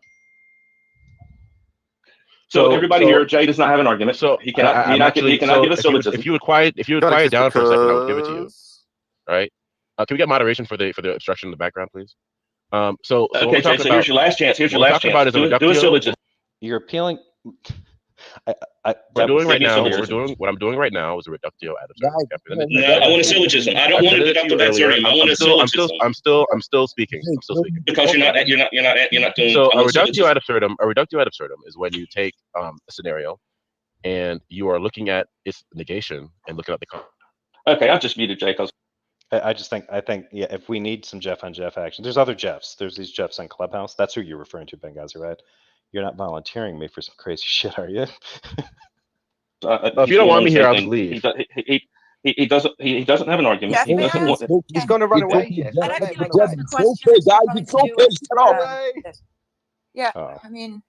wanted to ask him if he agreed with Roy Montero. See, as soon as you take away his ability to lecture and speak and be sanctimonious, he's gone, because that's going to make him bored, right? All right, so there's two ways to really kind of, and that is more of a punishment. Now he gets to run off and say that he won because they muted him, which to me is like, I think if you have to listen to these guys cringe about, like, oh, well, they muted me, so I left. No, just kick him. Can I attempt to steel man JRobin's syllogism? Okay, it's okay. A bunch of guys don't get. It's okay. No quarreling, please. Who's that? Personally, I wanted What the hell was that? to know if he agreed that addiction was an act of willful disobedience, and I think that would be more useful than just running precept argument. Who cares about what he believes? It's how he treats people that's the problem. Thanks for letting me talk, Jay. Jeff, I just came up here to say that my definition of God is an unembodied mind, matter, energy, or the river. I heard you say disembodied, but I think disembodied implies that something once had a body and was disembodied. What's the argument for the okay. Yeah, what's the argument? Yeah, God is a mind. God is ultimate. God is because. Yeah, do you have a syllogism or argument for God being you said a not disembodied but unembodied mind? Well, I think first of all, not every argument is. I think I'm gonna wrap it up there because I think that's it. I don't think that he comes back. Nope. No, I didn't think he would. There's no reason for him to. I think I'll wrap it up there. That was the last of his position. Yeah, they talk about this for a little bit, and that Kevin guy gives kind of a bit of an explanation on some stuff, but yeah, no, that's it. So yeah, that pretty much gets us caught up on that. That's more than enough JRobin for a while. So yeah, I'd wanted to review those ones back when I'd heard them, so I got them reviewed now. I hope this video is not too long. Normally I would open this up afterward, but I think I'm just going to call it a night. But yeah, so JRobin is still doing his thing. I do want to point out several people pointed it out in the live chat while it was going. Tom Rabbit did drop a new video of Darth Dawkins talking to Michael on this social media again, Clubhouse Debates. So if you're interested, go over there and take a look at that. I would imagine it's going to be fun. If I have time, if it's not too long a video, I might do a quick review of it tomorrow. I might not. It just depends. This was a lot. So I hope that this is halfway entertaining for anybody that watches this stuff. Hopefully you're working or exercising a lot, playing this at 1.5 speed, something. So I'm going to try to keep any of my videos a little bit shorter than this one. This is ridiculous, but I think that kind of catches me up with some content that I've been overlooking. And I did promise a double feature. I probably did more than I should have. So, but anyway, that being said, I hope everybody enjoyed it. Thank you, everybody in the live chat, for being here. Thank you for your super chats and super stickers. And thank you, as always. The comment section is always great. You guys are always a lot of fun. So I hope this was fun for you too. Anyway, like, subscribe, share, whatever, or flag and hate, condemn me to your friends, whatever you need to do. However the spirit guides you. Whatever. If I don't see any of you for a little bit, I will be doing something probably the beginning of next week. But yeah, otherwise, have a great weekend. Have fun. Take care. Stay safe. Good night.